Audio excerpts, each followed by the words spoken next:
अस्सलाम वालेकुम, good morning Kohinoor. मैं हूं आपकी होस्ट इरम सफ्तर। खूबसूरत दिन का आगाज़ हो चुका है। उम्मीद करते हैं आप सबका ये दिन बहुत अच्छे से गुजरे। नाज़रीन, जुमा मुबारक आप तमाम लोगों को। अल्लाह ताला इस दिन के सदके हमें इस मुज़ी मर्ज से बचा ले। हमें जो एक खौफ फैला हुआ है, इस खौफ से हमें हमारा बाहर आना बहुत ज़रूरी है।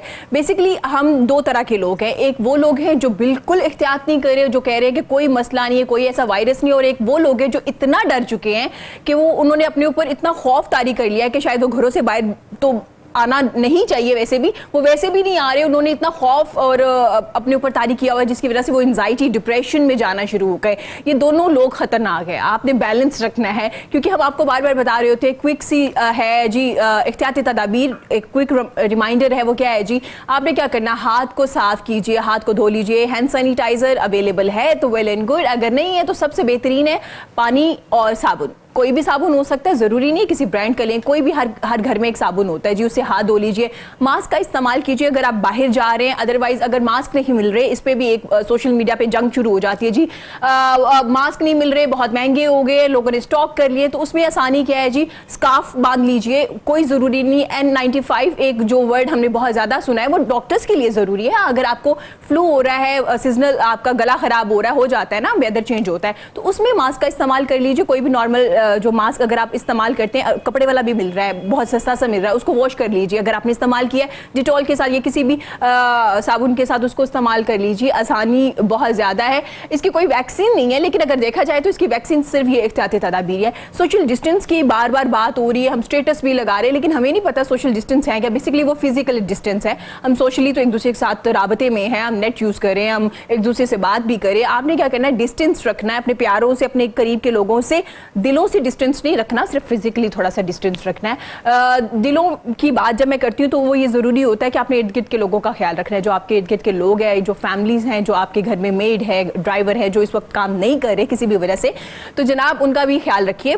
ये हम डेली बात करते हैं और ये बड़ी ज़रूरी बात है, क्योंकि एक ऐसी सिचुएशन है जिसे हम ये नहीं कह सकते कि जी वायरस है ही नहीं। वायरस बिल्कुल है, उसके मुतासरीन पे ये है, उस पर काम भी हो रहा है। आप देख सकते हैं 2 हफ्ते का जो लॉकडाउन है उसको उसमें तो सी कर दी गई। उसकी रीज़न क्या थी, क्योंकि ये ज़रूरी था। लॉकडाउन में कुछ लोग क्रिटिसाइज़ करते हैं कि क्यों किया गया, कुछ लोग कह रहे हैं जी अच्छा हुआ कर दिया, कुछ लोग कह रहे हैं जी कर्फ्यू लगा देना चाहिए। कौन सी सिचुएशन है, इसमें करना बेसिकली क्या चाहिए, क्या बेहतर रहेगा गवर्नमेंट के लिए भी और आवाम के लिए, कौन सी ऐसी विन विन सिचुएशन होनी चाहिए जिसमें दोनों को फ़ायदा हो जाए। अगर शॉप्स ओपन हुई है, कुछ जो शॉप्स ओपन होगी जिसमें दर्जी है, प्लम्बर है, उसमें भी ये आपको अलाउ किया गया कि आप शॉप ओपन करें। इसका ये मतलब नहीं है कि आप जो एहतियाती तदाबीर है उनको इग्नोर करना शुरू करते हैं। आपके पास जो काम कर रहे हैं, जो वर्कर हैं, उनकी जो हेल्थ है, उनकी जो सेहत है, उसकी जिम्मेदारी आपकी है। आपने खुद भी बचना है, उनकी सेहत का भी ख्याल रखना है। आज पाकिस्तान में केसेस की जो तादाद है वो 7025 हो चुकी है।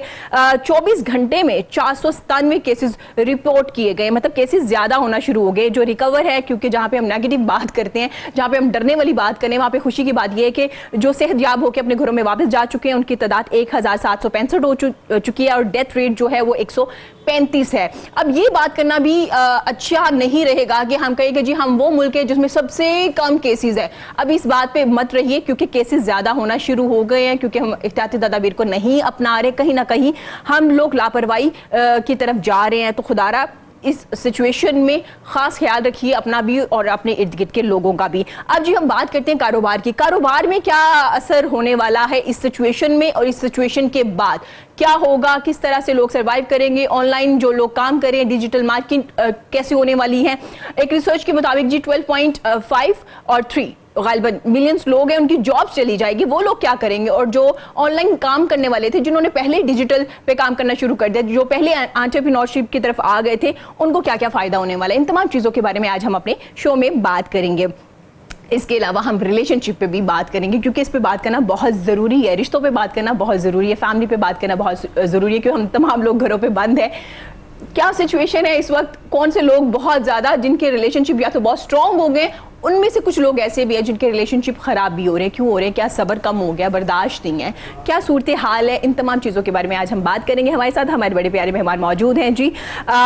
हमेशा जब भी आते हैं एक ज़बरदस्त मैसेज दे के जाते हैं। तो जब भी हम ऐसी सिचुएशन में होते हैं जब हमें लगता है कि अवेयरनेस की बहुत ज़रूरत है, यूथ को जगाने की बड़ी ज़रूरत है, तो जी हम अपने प्यारे से मेहमान को ज़रूर इन्वाइट करते हैं। तो आज जी हमारे साथ मौजूद है जबरान बशीर, मैनेजिंग कंसल्टेंट हैं और मोटिवेशनल स्पीकर भी है। है, ट्रेनर भी है, इसके अलावा भी बेशुमार काम कर रहे हैं। जी welcome to the show sir, कैसे हैं आप? जी थैंक यू वेरी मच, बिल्कुल ठीक ठाक, अभी तक बिल्कुल ठीक ठाक। अल्हम्दुलिल्लाह, और अल्लाह ताला हमेशा ठीक ही रखे सर। और इनके साथ जी हमारे बड़े प्यारे मेहमान हमारे साथ मौजूद हैं जी, हेल्थ केयर डिपार्टमेंट से मुंसलिक हैं जी Javed Nasir Qureshi. Welcome to the show sir, कैसे हैं आप? थैंक यू वेरी मच, बिल्कुल ठीक जी, अल्हम्दुलिल्लाह सर। बहुत अच्छा लगा आपको भी अपने शो में देखे। जबरान, हम बात करेंगे क्योंकि कोरोना वायरस जो कि हर तरफ फैल चुका है और उसके साथ साथ खौफ बहुत ज़्यादा फैल चुका है, जैसे कि मैंने जिक्र भी किया।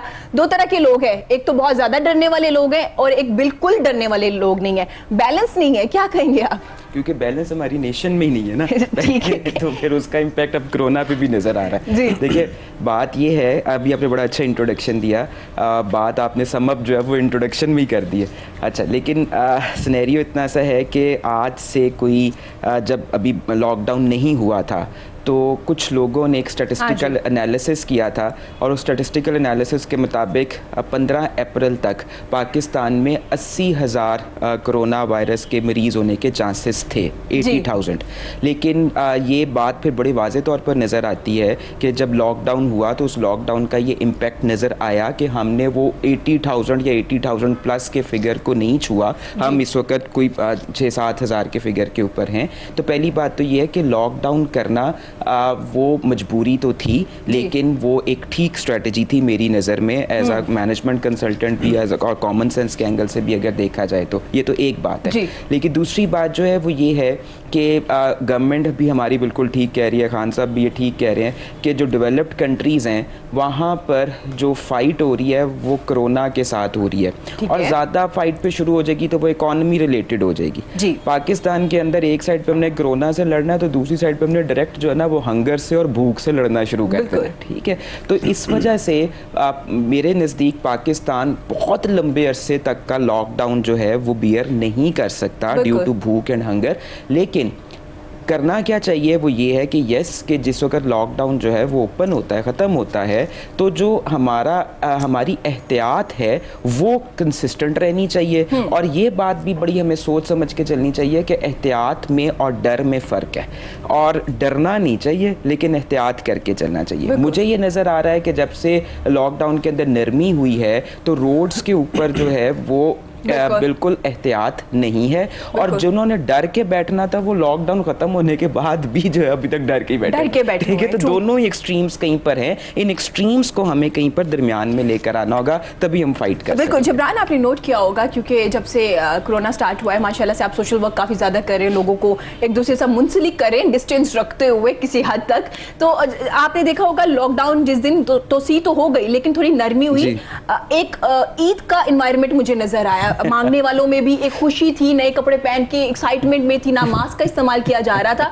तो आपको नहीं लग रहा हम मजीद बुरी सिचुएशन में ना कहीं चले जाए? अल्लाह ना करे, लेकिन ये जो सूरत हाल देख रहे हैं आप, तो आपको नहीं लग रहा हम मजीद किसी बुरी सिचुएशन में ना फंस जाएं? अब आपने अभी कुछ दिन पहले तक 5,000 का फिगर था और अभी 1-2 दिन के अंदर ये भी मैंने फिगर देख रही है तो हम 7,000 को क्रॉस कर रहे हैं। तो ये बुरी जो फिगर है ये आएगी अगर एहतियात नहीं होगी, तो ये तो बात आपकी बिल्कुल ठीक है। अब यहाँ से आगे लेकिन ना मामला आगे अगर हम लेकर चलें तो वो बिजनेसेस के ऊपर जो इम्पैक्ट है इस वक्त कोरोना का, अगर हम वहाँ पर आ जाएं, क्योंकि फैक्टर क्या हो रहा है कि बहुत ज़्यादा एंजाइटी और परेशानी वो अब छोटे कारोबारी हजरात में भी है और बड़े कारोबारी हजरात में भी है। मैं आपको ये बता दूं कि क्योंकि एज अ कंसल्टेंट मेरे वो भी क्लाइंट्स हैं जो इस वक्त अरबों का काम कर रहे हैं और एक्सपोर्ट करते हैं, बाहर टेक्सटाइल रिलेटेड बिजनेस है उनका, वो भी वैसे ही परेशान है जैसे इस वक्त सड़क पे खड़ा हुआ कोई फकीर परेशान है, ठीक है। तो इस वक्त लॉकडाउन खत्म हो जाना वो किसी अमीर तरीन आदमी के लिए भी ईद है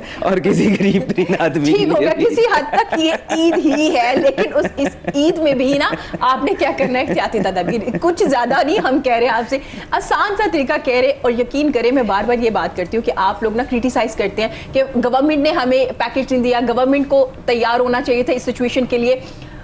आप ये मुझे बताएं कि क्या कोई गवर्नमेंट का बंदा सर आके नोक करके आपको कहेगा जबरान साहब ये ग्लव्स पहन लीजिए और आया हम आपके हाथ धुला दें? अब ये कोई गवर्नमेंट का बंदा कहेगा? देखें दो बातें, पहली चीज़ तो ये है कि हमारी, चलें इसको मैं आपको रूट कॉज बताता हूँ।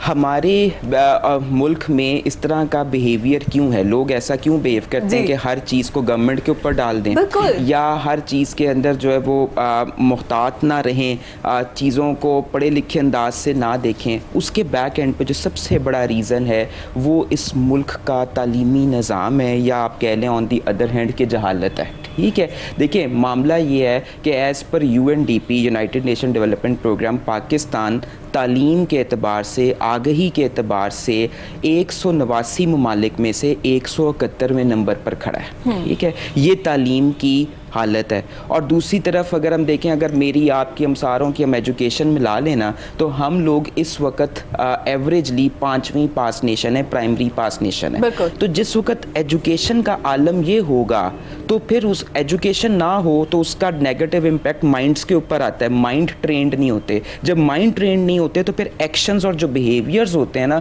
वो ट्रेंड नज़र नहीं आते। तो इस वक्त एजुकेशन की कमी की वजह से इस वक्त हम ये सारे मामला फेस कर रहे हैं। कि मैं फेसबुक पे बड़ी मज़ेदार चीज़ पढ़ा था, वो कहते हैं जो चाइना के जो लीडर थे ना, उनको कोरोना का सामना था, जो पाकिस्तान में लीडर है उन्हें कोरोना और जहालत दोनों का सामना है। बिल्कुल, और ऐसा ही है। सर, आपकी राय लेना चाहूँगी, ये लॉकडाउन में तोसी हुई, कुछ लोग जैसे हम पहले भी जिक्र कर रहे थे, एक अजीब सा इन्वायरमेंट हो गया, कुछ लोग बहुत डरे हुए हैं, कुछ लोग बिल्कुल डरे नहीं हुए। तो क्या सिचुएशन होनी चाहिए और लॉकडाउन क्या होना ही चाहिए? मजीद कर सकते हैं आगे हम? अच्छा, इसमें ना 2-3 मैं पहले कमेंट करना चाहूँगा जो अभी तक की डिस्कशन हुई है। एक चीज़ है, हम लोग कहते हैं कि prevention is better than cure, कि एहतियात जो है वो इलाज से बेहतर है। बिल्कुल। कोरोना के सिलसिले में आप देखिएगा कि इलाज तो अभी तक हमें नज़र नहीं आ रहा। बिल्कुल। वैक्सीनेशन इसके लिए नहीं है, हमारे पास फैसिलिटीज़ नहीं है पाकिस्तान के अंदर, तो इसलिए इलाज का जो ऑप्शन है वो तो है ही नहीं। हमारे पास एक ही ऑप्शन है और वो ऑप्शन है एहतियात। एग्जैक्टली। तो इसलिए हमें एहतियात तो लाजमी करनी चाहिए। सोशल मीडिया पे काफी बार आ चुकी है वैक्सीन, आपने देखा होगा, लोगों ने स्टेटस भी लगाए हुए थे। लेकिन पाकिस्तान में भी अवेलेबल नहीं, पाकिस्तान में अवेलेबल नहीं है। पाकिस्तान में आते हुए इसको वक्त लगेगा थोड़ा सा। तो मैं समझता हूँ एहतियात वाहिद हमारे पास ऑप्शन है कि जिस पे हमें गौर करना चाहिए और जिसको अडॉप्ट करना चाहिए, नंबर 1। सेकेंडली, आपने बात की है कि तालीम, या मैं बात करता हूँ शऊर की। बिल्कुल ठीक। तालीम तो हो सकता है कि हम लोग पढ़े लिखे हैं, डिग्री हमारे पास मौजूद हो, लेकिन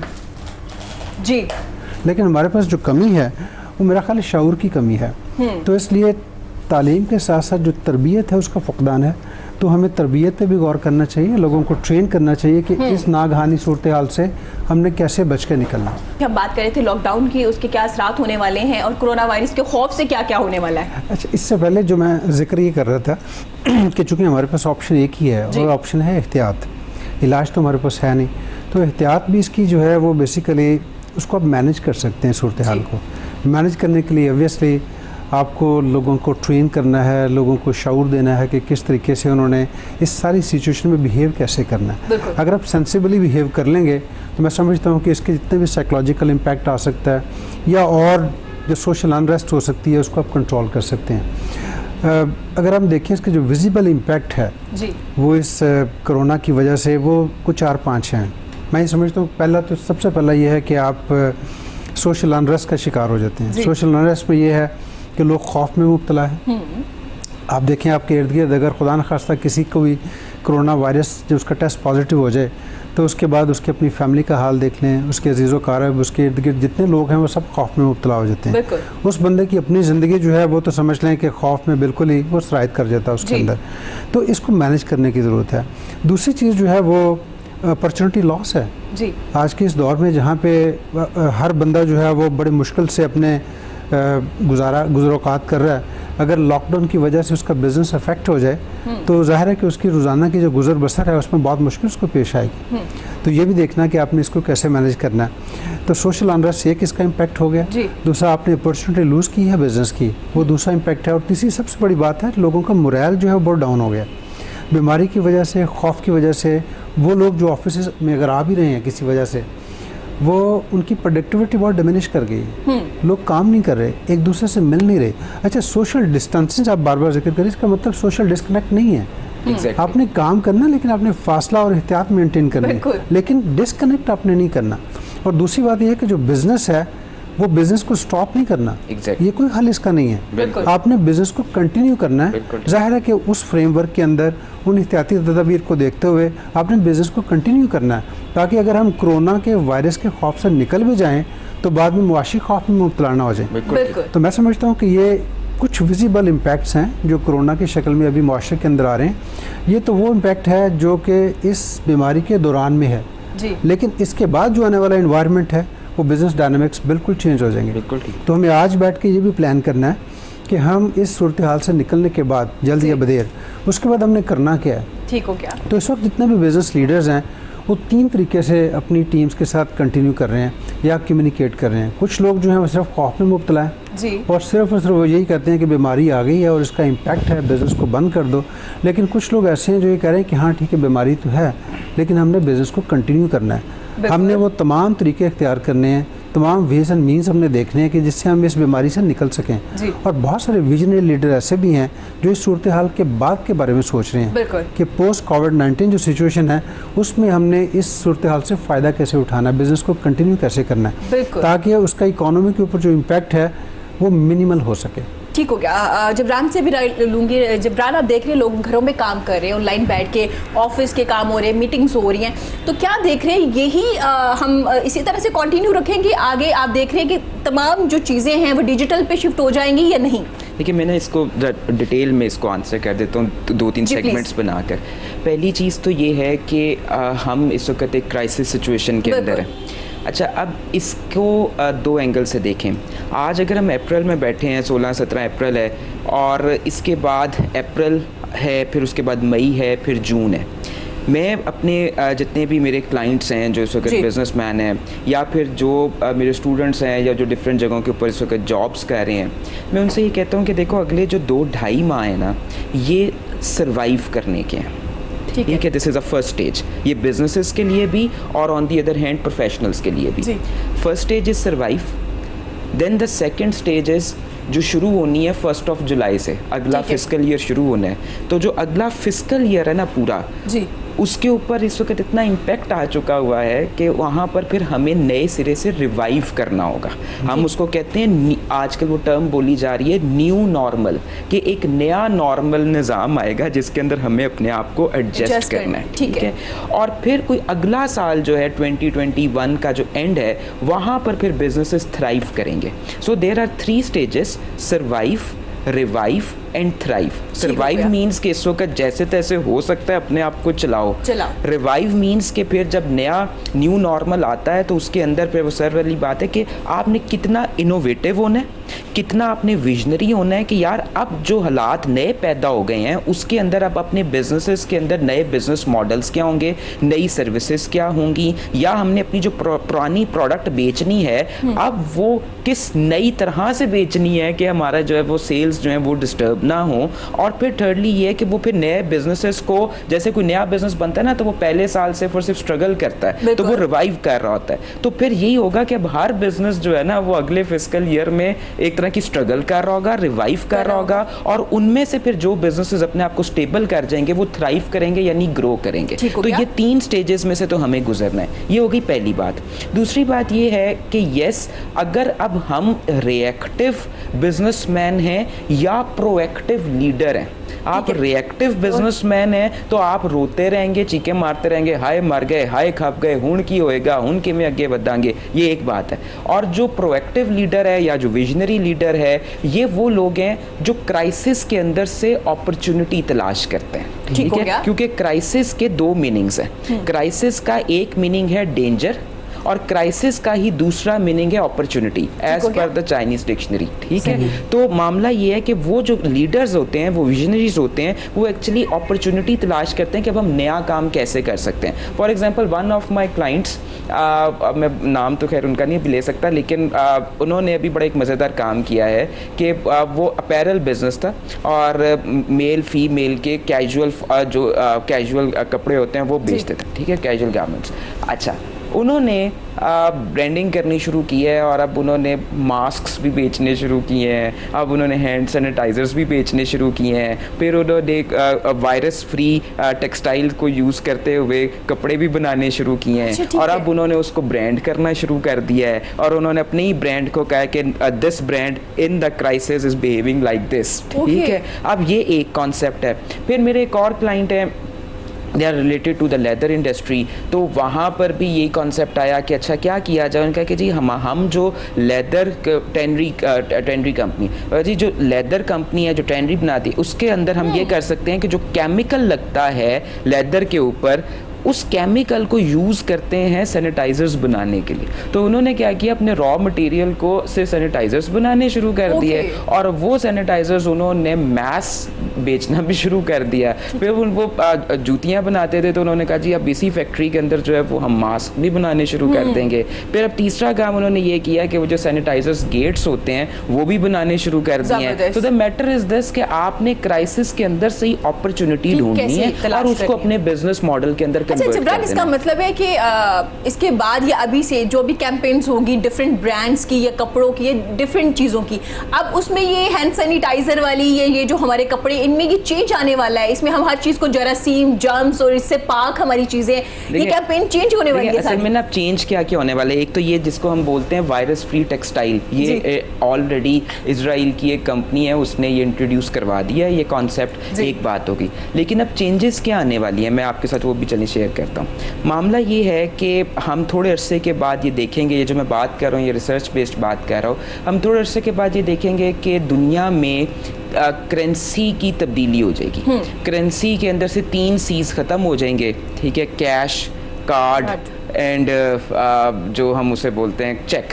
ये 3 C's ख़त्म हो जाएंगे और चौथा जो C है वो एंड हो जाएगा और वह क्रिप्टो करेंसी, यानी हम डिजिटल करेंसी की तरफ जो है वो चले जाएंगे। एक तो हमें आने वाली दुनिया में ये चीज़ नज़र आ रही है। सेकंड चीज़ ये है कि अब इस सोशल डिस्टेंसिंग की वजह से होगा ये कि आपको ऑर्गेनाइजेशंस में, पाकिस्तान में भी बाहर भी, अब आर्टिफिशियल इंटेलिजेंस और रोबोटिक्स जो है ना वो ज़्यादा नज़र आनी शुरू हो जाएगी। ठीक है, ये दूसरी बात है।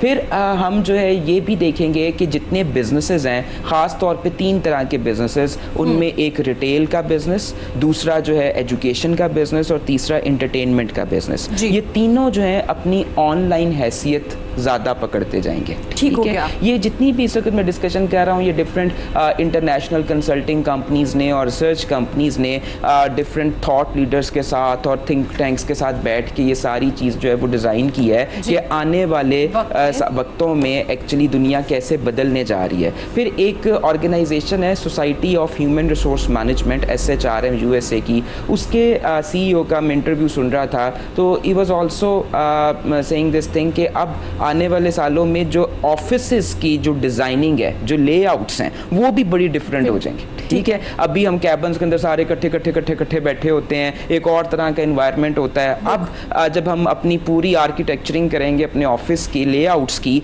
तो वो भी कोरोना को सामने रखते हुए डिजाइन करेंगे। डिस्टेंस होगा, ठीक है, और उसको और उस डिस्टेंस को फिर मेंटेन कैसे रखना है उसको भी बिल्डिंग्स के अंदर जो इनकलकेट किया जा रहा होगा, जितनी नई बिल्डिंग्स बन रही हैं। अच्छा, यहाँ पे जो आप बात करें वो फैक्ट्स एंड फिगर के साथ करें, रिपोर्ट्स के मुताबिक करें, सर्वे के मुताबिक बात करें, पाकिस्तानी अवाम की तरफ वापस आते हैं कि आपको नहीं लगता है कि ये जैसे सिचुएशन ख़त्म होगी हम बैक टू लाइफ होंगे और हम उसी तरह से वापस अपनी लाइफ में आ जाएंगे, उसी तरह से बिहेव करेंगे, उसी तरह से ऑफिस वापस आ जाएंगे, या नहीं ऐसा नहीं होने वाला, चेंज होने वाला है? देखिए, आफ्टर 9/11 जब 9/11 हुआ तो हमारी सारों की लाइफ में कुछ चेंजेस तो आई। ठीक है ना, वो चेंजेस एक तो ये थे कि जब वो वॉर ऑन टेरर शुरू हुआ तो हम सारे के सारे रोज़ घर से बाहर यही कह के निकले थे, पता नहीं आज हमने वापस आना है कि नहीं आना, और हमने बम धमाकों के अंदर जिंदगी गुजारी थी। ठीक है, तो चेंज तो थी ना लाइफ के अंदर। ठीक है, इसी तरीके से क्योंकि अब नॉर्मेलिटी थी और अब हमने उस अब नॉर्मेलिटी को अपने लिए नॉर्मेलिटी कंसिडर कर लिया था। इसी तरीके से जो अब अगले 20-25 साल हैं उसके अंदर नई चीज़ें अब आनी हैं। ये ज़रूर होगा कि हम उसके लिए हैबिचुअल हो जाएंगे और उस नॉर्मेलिटी में, न्यू नॉर्मल में ज़िंदा रहना शुरू कर देंगे। लेकिन अगर हम ये कहें कि जी ईयर 2020 के बाद ज़िंदगी बिल्कुल वैसी वैसी ही गुजरेगी जो 2020 से पहले गुजरती ऐसा थी, नहीं होगा। तो ऐसा अब नहीं होगा, अभी नहीं इसमें होगा। changes सर मैं आपकी भी राय लेना चाहूंगी क्योंकि बिजनेस की बात हो रही है, बिजनेस कैसे चलेंगे, किस तरह हम आगे सरवाइव करने वाले हैं, आप क्या कहेंगे इस बारे में? देखिए, जहाँ तक क्राइसिस है ना, क्राइसिस मैनेजमेंट, जी जबरान ने बड़ा अच्छा उसको एक्सप्लेन किया है, लेकिन इसकी 3 स्टेजेस हैं सर, जैसे आपने एक्सप्लेन किया। पहली बात तो ये है कि हमें as a nation, as a professional, as an individual हमें प्रेडिक्ट करना है कि वो चेंजेस आएंगी क्या, जिसका आप जिक्र कर रहे हैं। मिसाल के तौर पे एक छोटी सी तब्दीली ये है कि अगर मैंने ऑनलाइन शर्ट परचेज़ करनी है तो मेरी हैबिट तो ये है कि मैं अगर 2-4 शर्ट्स हैं तो मैं जाके जब तक उसको फील नहीं करूँगा, पहन के उसको चेक नहीं करूँगा, मैं देखूँगा मेरे पे वो सज रही है कि नहीं सज रही, तो तभी मैं परचेज़ करूँगा ना। ये बिहेवियर चेंज करते हुए वक्त लगेगा, ठीक है। तो ये तो रिटेल में चेंज आ गई। तो सबसे पहले प्रोडक्शन है कि आपने ये देखना है कि वो जो चेंजेस आ रही हैं वो चेंजेस क्या क्या होंगी, ठीक है। नंबर 2 जो इसकी स्टेज आ जाती है वो ये है कि फिर उसके बाद आपने अपने आप को अडेप्ट करना है उसके मुताबिक। एग्जैक्टली। तो आपने अपना रवैया जो है उसको बदलना है, उस सूरत हाल के लिए आपको तैयार करना है, और जितनी जल्दी आप तैयार कर लेंगे उतना ज़्यादा फ़ायदे में रहेंगे। और 3rd स्टेज पे आप पहुंच जाएंगे जिसको आप रेजिलियंस बोलते हैं जी। तो रेजिलियंस का मतलब ये है वापस हमने बिज़नेस में तो जाना ही है, ज़िंदगी तो उसी तरह रवा दवा होगी, लेकिन ज़ाहिर है वो चेंज इन्वायरमेंट के अंदर होगी। सो प्रोडक्ट करना है और उसके बाद आपने फिर अपने आप को उसके सिचुएशन के मुताबिक अडेप्ट करना है। रेजिलियंस 3rd स्टेज है। तो जबरान ने बिल्कुल सही इसको एक्सप्लेन किया। हर बिज़नेस में, खा वो रिटेल है, खा वो हेल्थ केयर का बिज़नेस है, या कंस्ट्रक्शन का बिज़नेस है, या ऑफिस के अंदर इन्वायरमेंट है, हमें सबसे पहले वो तब्दीली देखनी है कि वो तब्दीली क्या है। पैरामीटर एक ही है, और वो पैरामीटर ये है कि सेफ्टी जो है वो हर एक का जो टॉप प्रायोरिटी हो जाएगी। उस सेफ्टी को ज़हन में रखते हुए कि खुदा ना खास्ता आज तो कोरोना वायरस है, लेकिन कोई और एपिडेमिक भी आ सकती है कल को, कोई और वायरस भी आ सकता है, इससे सख्त भी आ सकता है। उसके मुताबिक आपने अपने आप को चेंज करना है। वो चेंज यही है कि आप सिक्योरिटी को पेश नज़र रखेंगे, और फिर बाकी अडेप्टेशन है, और उसके बाद रेजिलियंस है। एक तो तब्दीली, ये तो एक सिंपल फिलॉसफी है जिसके मुताबिक हमने चलना है। इसका इम्पैक्ट हर बिज़नेस के ऊपर है, खा वो रिटेल है जैसे आपने बताया, उसमें आर्टिफिशियल इंटेलिजेंस आ जाएगी, रोबोटिक्स बहुत ज़्यादा आ जाएंगी, फिर इसी तरह ऑनलाइन बिज़नेस बहुत हो जाएगा। इवन हेल्थ केयर के अंदर आप देखिए कि नॉर्मली जो है ना, लोग अब सोच रहे हैं कि डिजिटलाइजेशन पे कैसे जाना है। तो डिजिटलाइजेशन का मतलब ये है कि हर वो प्रोसेस जो बिज़नेस के अंदर हो रहा है, क्या वो सप्लाई चेन का प्रोसेस है, या वो सेल्स है, मार्केटिंग है, इवन फाइनेंस है, वगैरह वगैरह, वो सारे के सारे फंक्शन जो हैं वो पेपरलेस इन्वायरमेंट में चले जाएंगे। ठीक है। होम ऑफिस का कॉन्सेप्ट आ जाएगा, ये जो कम्युनिकेशन है ये बदल जाएगी, सोशल इंटरेक्शन बहुत कम हो जाएगा। सेल्स की अगर हम बात करें तो सेल्स में ये जो B2B सेल्स है वो ज़्यादा बढ़ जाएगी, लेकिन B2C वाली कम हो जाएगी, उसके भी पैरामीटर्स चेंज हो जाएंगे। अभी आप देखें कि जितना भी कैपिटल इक्विपमेंट आपने सेल करना है तो हम प्रेफर करते हैं कि जाके मीटिंग करें, फेस टू फेस बैठें, सोशल एक्टिविटीज़ करें, खा वो मार्केटिंग के हिसाब से हैं, और फिर उसके बाद डील को हम क्लोज करते हैं जी। ये काम ज़्यादातर आप देखेंगे कि रोबोटिक्स में चला जाएगा, या फिर टेली मार्केटिंग हो जाएगी। इसी तरह मेडिसिन के शोबे में टेली मेडिसिन हो जाएगा कि आप डॉक्टर से बजाय इसके कि उसके क्लिनिक्स पे जाएं अपॉइंटमेंट लेके, और फिर सामने बैठ के वो आपके नब्स चेक करे और बाकी KPIs आपके चेक करने के बाद आपको कुछ प्रिस्क्रिप्शन दे। ये काम अब सिर्फ डिस्कशन से होगा, कम्युनिकेशन से होगा, और स्काइप के ज़रिए हो सकता है, ठीक है, और मुख्तलिफ ऐसे वो प्लेटफॉर्म जिससे आप फेस टू फेस बात कर सकते हैं, फिजिकली नहीं बल्कि वर्चुअली, ये उस तरफ चला जाएगा काम। तो चेंजेस बहुत ज़्यादा हैं, बिल्कुल ऑनेस्टली। फिर वही बात वही है कि हमने अपने आप को पहले एजुकेट करना है, वो चेंजेस क्या हैं। ठीक हो गया। वो मैनेजमेंट जो गुरुज हैं और वो जो कंसल्टेंट्स हैं और वो लोग जो कि जहन साजी करते हैं, तरबियत करते हैं, उनका रोल बड़ा अहम है। उनको चाहिए कि आम पब्लिक को जो कि अभी बहुत दूर है, फॉर एग्जांपल आप शालम मार्केट की बात करें, आप रंगमहल की बात कर लें, वो भी इस डिजिटलाइजेशन के प्रोसेस से फार अवे, बिल्कुल, तो उनको भी एजुकेट करने की ज़रूरत है। बिल्कुल सर, जैसे इन्होंने जिक्र किया कि बहुत दूर है, सर उनका क्या होने वाला है? क्योंकि हम पहले एंटरप्रेन्योरशिप की तरफ बात करना शुरू हो गए थे, स्कोप के बारे में बात करना शुरू हो गए, काफ़ी हद तक हमारे स्पीकर्स ने, हमारे मैनेजमेंट के जो लोग थे उन्होंने काफ़ी बात की है। आप क्या देख रहे हैं, ये वक्त है कि हम लोग ट्रेन कर सकेंगे इन लोगों को, एंटरप्रेन्योरशिप की तरफ ला सकते हैं? क्योंकि अब कहा जा रहा है कि बहुत से जॉब्स भी जाने वाली हैं, ऐसा खदशा है। देखिए इस वक्त अगले 2 से 3 महीनों में 1,80,00,000 जॉब्स जाने का खदशा है। ठीक है, ये ट्रिब्यून के अंदर इस वक्त पाइड की एक रिपोर्ट है वो छपी है, और उसके अकॉर्डिंगली यस एम्प्लॉयमेंट जो है वो कम होगी, और उसके पर्सपेक्टिव में एंटरप्रेन्योरशिप के ऊपर हमें जितना फोकस हम दे सकते हैं वो कम है, वो हमें ज़्यादा से ज़्यादा देना चाहिए। ठीक है, क्योंकि अभी अभी करंटली चलें एक और बात भी आपके साथ शेयर कर लूँ कि राइट नाउ ये देखा गया कि किस मुल्क के अंदर अपने कारोबार का रुझान ज़्यादा है, लोग अपना कारोबार करना चाहते हैं। तो इस वक्त आउट ऑफ 137 यानी 137 ममालिक में से पाकिस्तान जो है इस रुझान के एतबार से 120वें नंबर पर है। ठीक है, अब ये यूएस की एक इदारा है एंटरप्रेन्योरशिप इंस्टीट्यूट, उसका ये कॉन्सेप्ट है। अब मामला ये है कि ये जो कॉन्सेप्ट है इसलिए है कि पेरेंट्स जो है ना वो बच्चे को पढ़ाते हैं और कहते हैं वो तू पढ़ गया, ठीक है, उन नौकरी कर। बच्चा खुद भी ये सोच रहा होता है यार मैंने इतने 5-10 लाख रुपए जो है वो डिग्री पे लगा दिए हैं, अब जो है वो मुझे नौकरी करनी चाहिए। ठीक है, फिर ये भी होता है कि जो पेरेंट्स कारोबार कर रहे होते हैं वो भी इन दी एंड जो है कहते हैं यार असी तो पढ़े नहीं सी, असी कारोबार कर रहे हैं, तू पढ़ गया तू हूँ नौकरी कर। ठीक है, ये जो नौकरी का कॉन्सेप्ट है ये हमें ज़हनों में तोड़ना पड़ेगा। पहले ये मैं आपको मज़ेदार बात बताऊँ, पहले ये हम जैसे ट्रेनर्स के लिए मुश्किल हो रहा होता था कि एंटरप्रेन्योरशिप की तरफ लेकर आए, लेकिन अब कोरोना जो है ना वो खुद ही ले आएगा। इसका मतलब है पॉजिटिव चीजें बहुत सी चीजें इस तरह की हैं जो कोरोना की वजह से पॉजिटिव भी हो रही हैं, क्योंकि जब आप क्राइसिस में जाते हैं ना तो और अब आपको कुछ समझ नहीं आ रही होती कि करना क्या है, तो ऑटोमेटिकली इंसान की जबिलत में कि फिर वो कोई नए रास्ते ढूंढता है कि यार देखिए तो सही। अब जब उसने नए रास्ते ढूंढने हैं तो उसको ये पता चलेगा कि यार अब आपको अपनी कश्ती खुद चलानी है और उसके लिए आपको खुद सर्वाइव करना है, और सर्वाइव करने के लिए खुद बाहर निकलना है। कोई अब फिर बाहर निकलना है तो क्या करें, फिर वो आफ्टर कोरोना मार्केट में कोई नई डिमांड्स हैं, कोई नई नीड्स हैं, कोई नई बिजनेसेस शुरू हो रहे हैं, उसी के अंदर फिर एक बंदा अपना भी रास्ता निकालेगा कि मैं अब इसमें कैसे सर्वाइव कर सकता हूँ। वैसे एक छोटी सी एग्जांपल दूं, आज से कुछ दिनों पहले तक बाहर पठान जो है वो बेचता था एनके, अब वो उसी एनकों की जगह पर मास्क बेचता है। ठीक है ना, तो वो हर बंदा अपने अपने लेवल के ऊपर जो है ना वो कोई ना कोई अब नई रास्ता निकाल रहा है। तो पहली चीज तो ये है कि इम्पैक्ट आएगा, ऑटोमेटिकली प्रेशराइज्ड इम्पैक्ट आएगा कि लोग एंटरप्रेन्योरशिप की तरफ जाएं। उसके बाद आप देखिए एंटरप्रेन्योरशिप की अगर बात की जाए तो हमारी यूथ या इवन हम तमाम लोग डरते हैं बिजनेस करते हुए, रिस्क लेते हुए, या फिर हमारा माइंड ये होता है कि हमारे पास अच्छी खासी एक अमाउंट हो, एक खूबसूरत सा ऑफिस हो जिसमें एक बड़ी सी चेयर हो, उस पर बैठेंगे तो काम शुरू होगा। हम छोटे लेवल से काम नहीं करना चाहते, हम कारोबार उसको नहीं कहते। ये माइंड कैसे चेंज होगा हमारा?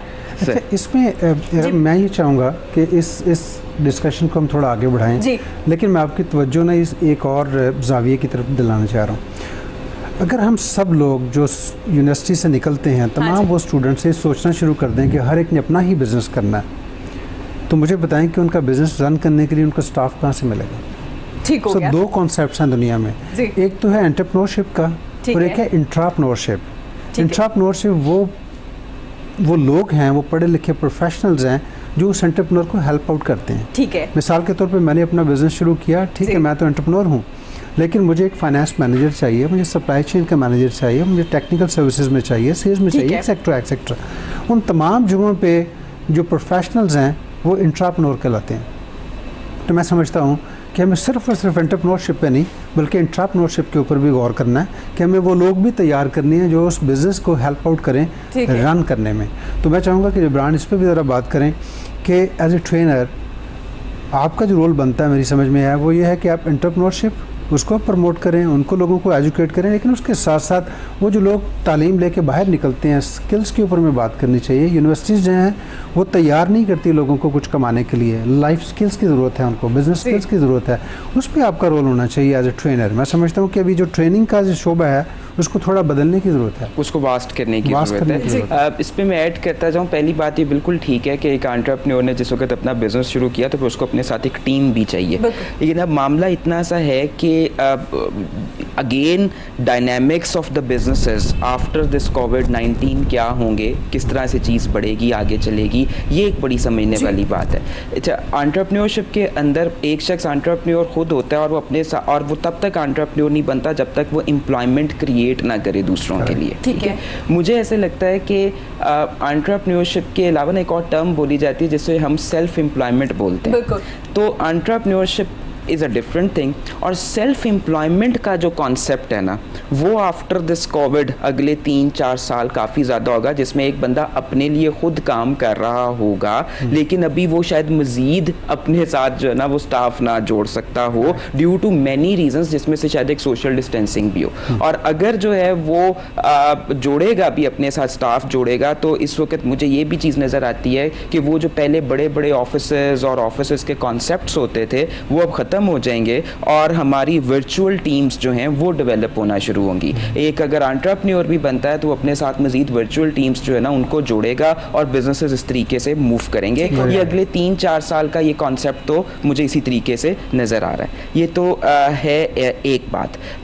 अच्छा, मैं यहाँ पर एक चीज़ जो और ऐड करना चाह रहा हूँ, क्योंकि देखें 2 बातें मैंने करनी है, एक छोटी सी पहले कर दूँ कि एक मैं आजकल अभी बिजनेसेस के पर्सपेक्टिव में ये देख रहा हूँ कि जो छोटे कारोबारी हजरात हैं, जो रिटेलर्स हैं, वो इस वक्त उन्होंने खप डालनी शुरू कर दी है कि जी हमारा बहुत ज़्यादा नुकसान हो गया है इस लॉकडाउन की वजह से, तो अब गवर्नमेंट जो है वो हमें पैसे दे, 5 लाख दे, 10 लाख दे, अब हर एक रिटेलर को, एक इंडिविजुअल को ये अमाउंट दी जाए।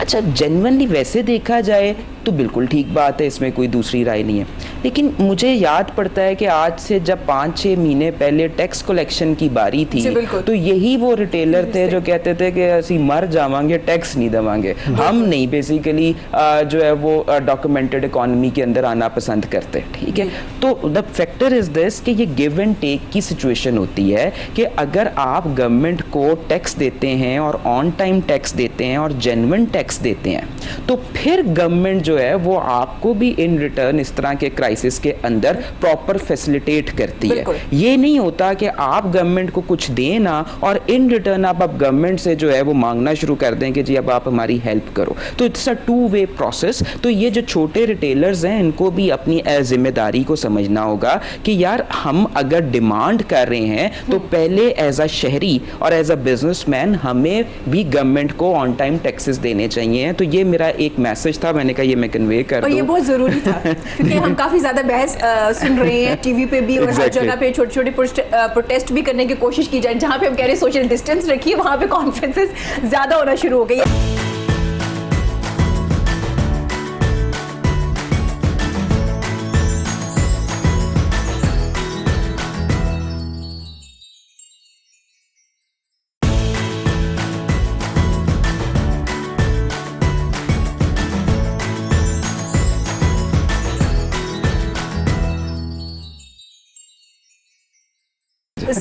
इसमें मैं सिर्फ एक चीज़ ऐड करूंगा कि देखिए आपको देखना है कि वो जो बिज़नेस कम्युनिटी है उनका अपना स्टेटस क्या है। फॉर एग्जांपल कुछ स्मॉल मीडियम एंटरप्राइजेज हैं, बहुत छोटा सा बिज़नेस करते हैं लोग, जैसे रेडी वाला आपने बताया या एक दुकानदार है वगैरह वगैरह, लेकिन कुछ लोग मीडियम एंटरप्राइजेज हैं, कुछ बड़ी भी हैं। वो जो टैक्स कलेक्शन की बात है वो यकीनन ऐसे लोग उनका फ़र्ज़ ज़्यादा बनता है कि जो ज़्यादा इनकम जनरेट कर रहे हैं मुआशरे से। एग्जैक्टली इस वक्त हो ये रहा है कि जो आपके टैक्स नेट में वो लोग शामिल हैं जिनका बस नहीं चलता। एग्जैक्टली जो चारों न चार जिनको टैक्स देना पड़ता है, मसलन वो लोग जो जॉब्स के ऊपर हैं किसी भी लेवल पे, उनका तो टैक्स डिडक्ट हो गया ना सैलरी से। आप चाहें या ना चाहें विलिंगली और विलिंगली आप तो उस शिकंजे में हैं। आई एम सॉरी, मैं लफ्ज़ शिकंजा यूज़ कर रहा हूँ जो मुझे नहीं करना चाहिए, लेकिन ये शिकंजा जो है ना उसकी गर्दन में फिट करना चाहिए जो कि करोड़ों अरबों रुपए कमा रहा है मुआशरे से। तो आपको करना ये है कि एज ए नेशन वो लोग जो जिनका फ़र्ज़ बनता है उनसे आपको टैक्स लेना है, और वो मुआशरे का वो तबका जो शायद अभी उस लेवल पे नहीं पहुँचे उनको आपको बेल आउट करना है। बिल्कुल। तो गवर्नमेंट जो है वो थोड़ी सी प्रायोरिटीज चेंज करनी पड़ेंगी।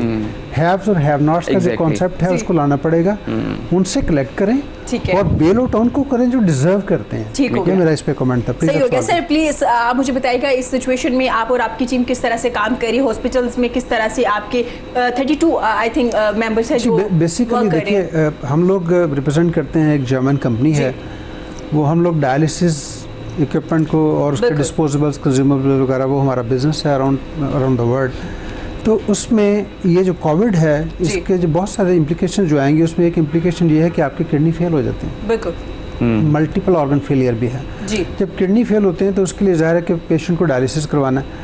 अब वो जो डायलिसिस गवर्नमेंट का जिस वक्त स्टेप है, मैं समझता हूँ बहुत अहम और इंतहाई ज़रूरी कदम गवर्नमेंट ने उठाया कि उन पेशेंट्स के लिए उन्होंने एक आइसोलेशन वार्ड्स बनाए हैं, डायलिसिस सेंटर्स, जिसमें नए वाटर ट्रीटमेंट सिस्टम्स, नई डायलिसिस मशीन्स वो यानी कि इंस्टॉल कर रहे हैं। हाँ, और उसका बिल्कुल जो स्टाफ है, पैरामेडिकल स्टाफ और डायलिसिस टेक्नीशियन, नर्सेज, वो भी बिल्कुल सेपरेट है, आइसोलेट कर दिया उनको दूसरे डायलिसिस वार्ड से। तो वहाँ पे जो फ़िज़ा है उस डायलिसिस वार्ड की, वो बड़ी खौफ पे मबनी है, लोग डरे हुए हैं उस पर। तो हमारे पाकिस्तान में हमने एक टीम बनाई है जिसमें हमारे 32 इंजीनियर्स हैं।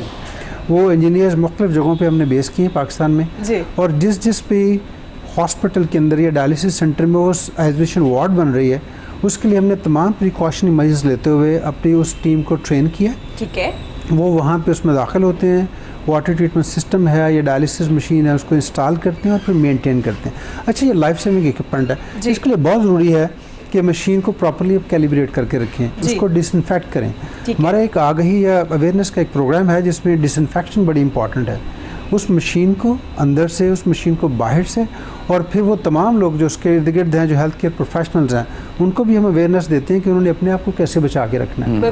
ठीक है, ये बेसिकली जो कोरोना वायरस है, ये 2-3 इसके सोर्सेज हो सकते हैं कि जहाँ से एक कंटेजियस डिजीज़ है, एक से दूसरे को लग सकती है। एक तो ये है कि आप समझे कि मैन टू मैन है, ये पर्सन टू पर्सन है।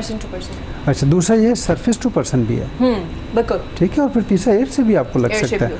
तो आपको जो डिसइंफेक्ट करना है वो मशीन को भी डिसइंफेक्ट करना है जी, अपने आप को भी एक दूसरे से बचाना है, जिसके लिए आप सोशल डिस्टेंसेस बार बार वो बात कर रही हैं, और तीसरी कि एयर से भी अपने आप को बचाना है, जैसे मास्क हैं या बाकी चीज़ें हैं। तो हम ये अवेयरनेस प्रोग्राम पूरे पाकिस्तान के अंदर मुख्तलिफ जगहों पे ये CME प्रोग्राम्स कर रहे हैं, लोगों को एजुकेट कर रहे हैं कि उन्होंने अपने आप को इस एहतियात के साथ बचाना कैसे है। ठीक हो गया सर, जैसे आपकी टीम कर रही है ना, जबरान, और जबरान की टीम भी एक बड़ा ज़बरदस्त काम कर रही है सिचुएशन में। एक फाइनेंशियली स्ट्रॉन्ग फैमिली को दूसरी फैमिली के साथ रब्ता करवाया जा रहा है, किस तरह से करवाया जा रहा है, किस तरह से काम कर रहे हैं आप लोग? जी, थैंक यू वेरी मच, आपने मुझे इसके ऊपर मौका दिया बोलने का। मामला ये कि मैंने अपने इदारे को अगले 2 महीने के लिए क्राइसिस लीडरशिप सेंटर डिक्लेयर किया हुआ था। उसके अंदर हम एक कॉन्सेप्ट लेकर चल रहे थे, अडॉप्ट अ फैमिली के नाम से। उसमें हमने किया ये कि यार प्रॉब्लम ये आ रही है पाकिस्तान में कि सफ़ेद पोश लोग जो है ना, उनको ढूंढना प्रॉब्लम है, ठीक है? तो क्या किया जाए? तो बैठे हुए मेरे ज़हन में एक आइडिया आया कि यार हर एक के मोबाइल में कुछ 3 से 5 ऐसे नंबर्स होते हैं, किसी प्लम्बर का, किसी हजाम का, किसी वो ब्यूटी पार्लर वाली का, और इस तरह के। तो यही तो असल में सफ़ेद पोश लोग हैं जिसका जो डायरेक्ट इम्पैक्ट हुआ है जिनके ऊपर, जो मांग भी नहीं सकते, किसी को कुछ कह भी नहीं सकते। एग्जैक्टली। तो मैंने बेसिकली किया ये कि हमने कैंपेन लॉन्च कर दी, और थोड़े दिन पहले कोहिनूर के ऊपर भी उसको अनाउंस किया। वो ये था कि यार आप लोग अपना मोबाइल उठाएं और उसके अंदर से 3 से 5 नंबर जो हैं वो आप हमें सेंड करते हैं। ठीक हो क्या? ठीक है, साथ उनका नाम दे दें और उनका फ़ोन नंबर दे दें और उनका इलाका बता दें कौन सा है। तो वो हमने ये काम शुरू किया, हमने अनाउंसमेंट की, उस अनाउंसमेंट की बेस के ऊपर हमें जो है वो डेटाबेस हमारा बनना शुरू हो गया। हमने ये 7 अप्रैल को काम शुरू किया था, 15 अप्रैल तक हमारे पास काफ़ी डाटा जो है वो बन गया, अभी मज़ीद भी बन रहा है। तो एक साइड के ऊपर तो हमने डाटा खड़ा कर लिया, दूसरी साइड के ऊपर because we are not the NGO, और तो हम गवर्नमेंट ने भी इस वक्त मना किया कि इस वक्त प्राइवेट कंपनीज जो हैं वो खुद ना ये काम शुरू कर दें वेलफेयर का, पहले इजाज़त लें या कुछ और। तो हमने कहा कि हम इस तरह से जाते ही नहीं कि हम पैसे इकट्ठे करें और फिर जाकर दें। हमने इसका भी एक आइडिया ये बनाया कि आजकल हम क्या कह रहे हैं कि हम जो वेल ऑफ फैमिलीज़ हैं, हम उनसे ये कह रहे हैं कि देखें आगे रोज़े आ रहे हैं, ठीक है, और अगर अब ये लॉकडाउन उठ भी जाता है तब भी ये तबका जो सफ़ेद पोश तबका है ना, ये इस वक्त माशी तौर पर प्रॉब्लम में ही रहेगा। तो क्या ऐसा किया जाए कि हमने अब ये कह रहे हैं कि हमने वेल ऑफ फैमिलीज़ को भी अब उनको भी हमने कैंपेन शुरू किया है कि जी हमारे पास सफ़ेद पोश फैमिलीज़ का डाटाबेस मौजूद है जो ओरिजिनली हकदार हैं आपकी ज़कात के सदकात के। तो आप एक्चुअली अपना जो रमज़ान में जो भी आपने सदके और ज़कात निकालनी है वो आप इन सफ़ेद पोश फैमिलीज़ को दे दें, और देने का तरीकाकार ये है कि आप हमें बताएं कि आपको कितनी फैमिली सर्व करनी है, 1 करनी है, 2 करनी है, 3 करनी है, कितनी करनी है। हमने हर फैमिली के लिए एक बजट रखा है कि जी आप 10,000 रुपीज़ उन्हें दे दें। अगर फॉर एग्जांपल मैं एग्जांपल दे रहा हूँ कि मेरे पास एक फैमिली है जो मुगलपुरा में रहती है, मैं एग्जांपल दे रहा हूँ, ठीक है, तो कोई वेल ऑफ फैमिली भी मुगलपुरा या उसके आसपास कहीं पर रहती होगी, तो हम क्या करेंगे कि अगर जो वेल ऑफ फैमिली हमसे कनेक्ट करेगी, हम उसे कहेंगे कि जी आपके करीब करीब हमारे डाटाबेस में ये एक नंबर और ये फैमिली मौजूद है, हम आपको इसके साथ कनेक्ट करवा रहे हैं। ये बंदा आपके घर आकर खामोशी से आपसे पैसे लेकर जो है वो चला जाएगा, या अगर आप खामोशी से उसके घर जाना चाहते हैं तो उसके घर जाकर वो पैसे दे दें। बस जब आप ये हेल्प कर दें तो उसके बाद आप हमें इन्फॉर्म कर दें ताकि हम अपने डाटाबेस में से उस फैमिली को क्रॉस कर दे दें और हमें पता चल जाए कि आपने उनको सर्व कर दिया। तो ये हमने एक पूरा एक तरीकाकार बनाया हुआ है और ये अब अगले इंशाल्लाह ताला 10 दिनों के अंदर हम इसी एक्टिविटी के साथ चलेंगे। अच्छा, और सर्व इससे आप अगर पैसे दे सकते हैं या कोई राशन दे सकते हैं, किसी तरह से भी हेल्प कर सकते हैं। देखिए कर तो किसी तरह से भी सकते हैं, लेकिन ना हमें यहाँ पर ये चीज़ समझनी पड़ेगी कि इस वक्त ना 3 बेसिक नीड्स किसी भी फैमिली के अंदर इस वक्त मौजूद हैं, जो मैं जब लोगों से मिलना शुरू किया है और वैसे भी कॉमन सेंस क्या कहते हैं, एक तो राशन है, दूसरी कोई मेडिसिन है, अदर देन वैसे भी किसी को कोई बीमारी हो सकती है उसके लिए उसको पैसे चाहिए, और तीसरा ये है कि कोई रेंट देना है या कोई वैसे कोई छोटा बहुत कोई घर का खर्चा है। तो उन सारी चीज़ों के लिए अगर हम सिर्फ और सिर्फ राशन ही देते जाते हैं ना, तो वो फॉर एग्जांपल मुझे एक कॉल आई, उसके अंदर उन्होंने कहा कि जी सर हमारे पास बहुत राशन आ गया, राशन बहुत आ गया हमारे पास, लेकिन मामला ये है कि जहाँ जिस घर के अंदर राशन आ गया उस घर का किराया देना है, ठीक है ना, तो अब ये एक मुश्किल है। तो मुझे किराए के लिए अगर कुछ पैसे मिल सकते हैं, तो हर बंदे की अपनी नीड है, तो हमने ये कहा कि अब हम राशन के बजाय हम अगले को 10,000 रुपये उस फैमिली को दे दें, वो अपनी नीड के हिसाब से सेग्रीगेट कर ले कि कौन सी चीज़ कितनी चाहिए। ठीक हो गया। और एक तो ये एक ज़बरदस्त आप काम करें कि एक सही बंदे तक एक तो चीज़ें पहुंच रही हैं जो बड़ा ज़रूरी है इस सिचुएशन में। दूसरा आपने ना सेल्फी सिस्टम कहीं ना कहीं ब्रेक करने की एक बड़ी ज़बरदस्त कोशिश की है। 2-3 चीज़ों को कोशिश की है इसके अंदर, कि एक तो इस पूरे मैकेनिज्म के जरिए सोशल डिस्टेंसिंग जो है वो बरकरार है, एक जगह पर वो जमघटा ना लगे कि जी सारे एक जगह इकट्ठे हुए हैं, और दूसरा ये है कि ये भी कोशिश की है कि यार ना देने वाला और लेने वाला इन दोनों की एक तरह की पर्दापोशी रहे और सिर्फ जो हेल्प है वो हो जाए, ये ऑब्जेक्टिव है। ठीक हो गया, ज़बरदस्त सर काम करें। सर जहाँ पे जबरान ये काम करे, फैमिली को दूसरी फैमिली से मिला रहे हैं, वो खुद से राब्ता कर सकते हैं, मिल सकते हैं, जिस तरह से भी चाहे हेल्प कर सकते हैं। वहाँ पे ये सिचुएशन में देखने में आई कि एक घर में इतना ज़्यादा राशन इकट्ठा होना शुरू हो गया कि उन्होंने सेल करना शुरू कर दिया है, जो दूसरे करीबी लोग हैं उन तक नहीं पहुँच रहा। जहाँ पे हम बड़ा पॉजिटिव काम करें, जहाँ पे हमारी NGOs, हमारे मुखैर हजरात जो हैं इकट्ठे होकर एक ज़बरदस्त काम करें, वहाँ पे ये नेगेटिविटी भी आ रही है। जी बिल्कुल आ रही है। देखिए ये जो जबरान बात करें ना, ये वही है जो पहली स्टेज इन्होंने डिफाइन की थी सर्वाइवल की। जी बिल्कुल, बेसिकली ये सर्वाइवल की स्टेज है। हाँ जी, ये कोशिश कर रहे हैं कि उन लोगों को सर्वाइव किया जाए कि सूरत हाल से निकल सकें। हम चूँकि हेल्थ केयर में हैं, हमारी थोड़ी सी अप्रोच डिफरेंट है। हमारी वो जो पहली मैंने आपको चीज़ बताई कि क्राइसिस वाली सिचुएशन है, उसमें तो हम लोग जो स्पेशली आइसोलेटेड वार्ड्स हैं उनमें गवर्नमेंट को हेल्प आउट कर रहे हैं, हेल्थ केयर प्रोफेशनल्स को हम हेल्प आउट कर रहे हैं, हेल्थ केयर ऑर्गेनाइजेशंस को हम हेल्प आउट करते हैं कि किस तरह उन्होंने वो डायलिसिस सेंटर बनाना है और उसके बाद उसको चलाना है, ठीक है, एहतियात के साथ। अच्छा, दूसरी चीज़ जिस पे हम काम कर रहे हैं वो एक अलग से टेक्निक है जिसको हम बोलते हैं पेरिटोनियल डायलिसिस। ये जो आम डायलिसिस होता है ये हीमोडायलिसिस है कि एक पेशेंट को हॉस्पिटल में जाना है, उसका फिस्टूला बनेगा, मशीन के साथ वो लिंक होगा और फिर 3-4 घंटे का एक प्रोसेस है, हफ्ते में 3 दफ़ा 2 दफ़ा उसने उसको करना है और सारी ज़िंदगी उसका ये चलता रहता है प्रोसेस। इसके अलावा एक और टेक्निक भी है जिसको हम PD बोलते हैं, पेरिटोनियल डायलिसिस है। वो टेक्निक ये है कि आप कैथीटर पास करते हैं, ठीक है, पेट में, और वो पेशेंट घर में ही बैठ के या अपने ऑफिस में बैठ के सोल्यूशन होता है, सोल्यूशन पेट में डालता है, अंदर डायलिसिस होता है, फिर उस सोल्यूशन को आप निकाल देते हैं बाहर। अच्छा, ये प्रोसेस वो डेली उसको करना है।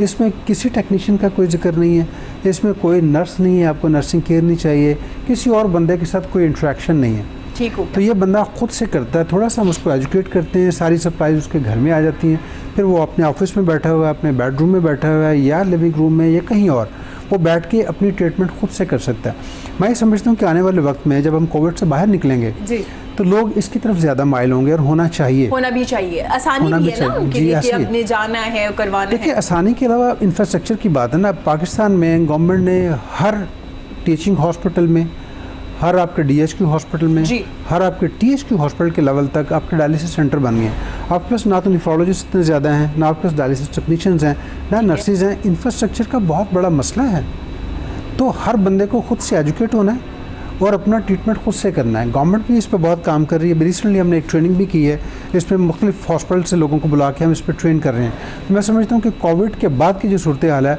हमें उसके लिए भी तैयारी करनी चाहिए। और हम हेल्थ केयर में इसी तरह हम कोशिश कर रहे हैं कि वक्ती तौर पर उनको सर्वाइव भी किया, लेकिन उसके बाद फोकस जो है ना उसके बाद वाली सूरत हाल पे है कि हेल्थ केयर सिस्टम को कैसे चेंज होना है और हम उसमें अपना रोल क्या प्ले कर सकते हैं। ज़बरदस्त, वेरी नाइस। अब जी एजुकेट करने की बड़ी ज़रूरत है जो कि हम कर रहे हैं, और हर कोई अपने डिपार्टमेंट में अपने इर्द गिर्द के लोगों को एजुकेट कीजिए, अवेयरनेस दीजिए। सर, एजुकेशन की अगर बात की जाए, जैसे ही ये वायरस आया, चीज़ें ना चाहते हुए भी हमने ऑनलाइन कर ली, एजुकेशन सिस्टम ऑनलाइन हो चुका है, क्लासेस घरों पे हो रही हैं। सर, क्या देख रहे हैं, ये एक पॉजिटिव चेंज है, ऐसा ही होना चाहिए या नहीं? आपको स्कूल जाना पड़ेगा, आपको यूनिवर्सिटी जाना पड़ेगी, जो लेक्चर होते थे उसी तरह से ही बेहतर है? देखिए, एजुकेशन ऑनलाइन हो जाना इसमें कोई बुराई नहीं है, बल्कि बड़ी अच्छाई है, क्योंकि इससे ज़्यादा एक स्प्रेड जो है वो फैलता है, ज़्यादा लोगों तक एजुकेशन पहुंचती है। और अब जो गवर्नमेंट ने भी इनिशिएटिव लिया है, जिसमें पहली 12 क्लासेस को भी उन्होंने उसके लिए टीवी जो है वो लॉन्च किया, टेलीविजन चैनल लॉन्च किया है। This is very good approach, number 1। Number 2 is this के राउंड अबाउट कोई 60 to 70% फील्ड्स ऐसी हैं जिनके लिए हम ऑनलाइन एजुकेशन की तरफ जो है वो जा सकते हैं। लेकिन अभी भी कुछ फील्ड्स ऐसी हैं जिसमें मेडिकल साइंसेज इन्वॉल्व है, कुछ इंजीनियरिंग की कुछ सेगमेंट्स इन्वॉल्व हैं, जहाँ पर हमें क्लास बेस्ड और प्रैक्टिकल बेस्ड एजुकेशन जो है वो ऑन कैंपस रिक्वायर्ड होती ही होती है। ठीक है, तो हम ये कह सकते हैं कि हम ऑनलाइन एजुकेशन को मज़ीद प्रमोट करें, बिल्कुल करें, लेकिन हम ये नहीं कह सकते कि हम 100% जो है वो फील्ड वर्क जो है इसको 100% शिफ्ट कर लें। तो ये बेसिकली आपका आंसर था। मैं एक चीज़ यहाँ पे हमने जितनी अभी डिस्कशन की है, वो डिस्कशन कोविड का जो इम्पैक्ट है ऑन बिजनेसेस वो हमने किया है, सोसाइटी के ऊपर एट लार्ज किया है। लेकिन एक इम्पैक्ट जो बड़ा इंटरेस्टिंग है, जो मैं चाहता हूँ कि उसको डिस्कस किया जाए, वो है कि कोविड का एक इम्पैक्ट जो है ना वो रिलेशनशिप्स के ऊपर भी आ रहा है। ठीक है, जैसे राइट नाउ लॉकडाउन था, फिर उसके बाद आगे चल के जो है अब घरों के अंदर भी ज़्यादा काम होगा, जो ऑफिस घरों के अंदर खुल जाएंगे। ठीक है, तो इस सारे इम्पैक्ट में रिलेशनशिप्स को मेंटेन करना एक चैलेंज जो है वो बनता जा रहा है फैमिलीज के अंदर। शुरू से ही था वैसे तो शुरू से ही है, वैसे तो शुरू से ही था। ये तो वायरस की वजह से हमें मौका मिल गया इस पे काम करने के लिए, अदरवाइज नहीं था। एग्जैक्टली। तो मैं असल में 2 बातें करना चाह रहा हूँ। ये आप ऐसे समझ लें कि ये फैमिली मैनेजमेंट या इसको हम फैमिली लीडरशिप कहते हैं। अगर इसको अगर आज इस चैनल के प्लेटफॉर्म से कोई अंडरस्टैंड कर ले तो वेल एंड गुड है। नंबर 1 ये कि देखें, हमारी रिलेशनशिप्स में जब हमारी फैमिली के साथ रिलेशनशिप बनता है, उसमें सबसे बड़ा रिलेशनशिप हस्बैंड एंड वाइफ का है, और उसके बाद फिर बहन भाई और बच्चे और सारे कज़न्स वगैरह ये भी सारे इन्वॉल्व हो जाते हैं। सबसे पहले ये देखना है कि हमने अपनी फैमिली को मेंटेन कैसे रखना है ताकि लड़ाई कम से कम हो और हम जो है वो बेहतर तरीके से आगे चल सकें। ठीक है, उसमें ऑर्गेनाइजेशंस के अंदर एक कॉन्सेप्ट बोला जाता है, उसे कहते हैं आइडेंटिफिकेशन द वैल्यूज़। जी। और अब ये कॉन्सेप्ट आ गया कि ऑर्गेनाइजेशंस के इसी कॉन्सेप्ट को उठाओ और इसको फैमिली के ऊपर भी लगा दो। ठीक है, खास तौर पे कपल्स जो है ना इसको अपने ऊपर डिप्लॉय कर लें। वो क्या वैल्यू सिस्टम से क्या मुराद है कि मिसाल के तौर पर आपकी कुछ वैल्यूज़ हैं, बिल्कुल, और आपके फैमिली मेंबर की कुछ वैल्यूज़ हैं। Values means preferences. जी। आपको आपकी प्रेफरेंसेस है रिस्पेक्ट, आपकी प्रेफरेंसेस में शामिल है फॉर एग्जांपल एंजॉयमेंट। ठीक है, आपकी प्रेफरेंसेस में फॉर एग्जांपल शामिल है आउटिंग, ठीक है, ड्राइविंग। अब आपकी हाँ जी, अब हर बंदे की अपनी कुछ ज़ाती वैल्यूज़ हैं, प्रेफरेंसेस हैं, आपकी अपनी हैं, आपके कंपेनियन की अपनी है। बिल्कुल। फड्डा और प्रॉब्लम कहाँ पर आता है? जिस वक्त हम एक दूसरे की वैल्यूज़ को सबसे पहले ना सुनते हैं ना समझते हैं। ठीक है, the important point is this कि अगर हमने अपनी फैमिलीज़ को लेकर चलना है और लॉन्ग लास्टिंगली लेकर चलना है तो अपने साथी की वैल्यूज़ उनको आइडेंटिफाई कर लें, अपनी वैल्यूज़ उसको बता दें और कुछ कॉमन वैल्यूज़ क्रिएट कर लें। ठीक है, कि जो उसकी भी हैं और जो आपकी भी हैं, दोनों को फ़ायदा हो जाए, और दोनों को फ़ायदा हो जाए, और आपको पता चल जाए कि अच्छा यार इस बंदे की क्या वैल्यूज़ हैं और मेरी क्या वैल्यूज़ हैं और हमारी कंबाइंड वैल्यूज़ क्या हैं। उन सारों को इकट्ठा करके लिख के ना किसी दीवार पर लगा दें। ठीक हो, अब आपको याद भी रहेंगी। सही हो ठीक है। गया। अब आपको ये क्यों लगानी है वैल्यूज, आपको क्यों लगानी है दीवार पे? This is basically a tip, ये नई टिप है, सोशल टिप है, ये आपको यूजुअली आपको कहीं पर नहीं मिलेगी, बिल्कुल। लेकिन अगर आप इसको डिसिप्लिन्ड फैमिलीज में कहीं पर जापान में या कहीं पर बाहर देखें ना तो आपको मिल भी जाएंगी, ठीक है। द मैटर इज वो वैल्यूज अगर आप लगा देना तो आपको याद रहता है कि यार अच्छा ये वो बातें हैं जिसके ऊपर मुझे अपने साथी को ना तपाना नहीं है, ठीक हो गया। है, इसके ऊपर इसको गुस्सा नहीं दिलाना, क्योंकि अगर ये बातों में से कोई भी चीज़ मैंने फॉलो ना की तो अगले को तब चढ़ेगी, अगले को गुस्सा चढ़ेगा, घर का माहौल ख़राब होगा। तो वो वैल्यूज़ जिस वक्त हमारे सामने रहती हैं तो हम उसका एहतियात रखते हैं, हमारे बिहेवियर्स जो हैं वो मेंटेन्ड रहते हैं। इसका मतलब है जैसे अब और जो हमारे घर है, चूंकि वो ऑफिस बन चुके हैं, हम घर पे काम कर रहे हैं, जैसे हम अपनी बॉस की बेस्ट थिंग को देखते हैं कि भाई मुझे ये काम नहीं करना, मेरा बॉस थक जाएगा, तो एक दूसरे को बॉस बना लीजिए, एक दूसरे के वैल्यूज का ख्याल रख लीजिए, ठीक है। एक चीज जब आप वैल्यूज का ख्याल रख लेते हो ना तो फिर होता क्या है, आप दोनों यानी जो फैमिलीज हैं वो आपस में एक दूसरे का ना सुकून का सबब बन जाती हैं। जब आप वैल्यूज को फॉलो नहीं करते हो तो बेसुकूनी जो है वो घरों के अंदर आती है। एक जबरदस्त टिप है जी, एक चार्ट बनाइए, उस पे वैल्यूज आज बैठ के डिस्कस कर लीजिए। ये बड़ा आसान सा तरीका है, देखिए आसानियां हर तरफ मौजूद है।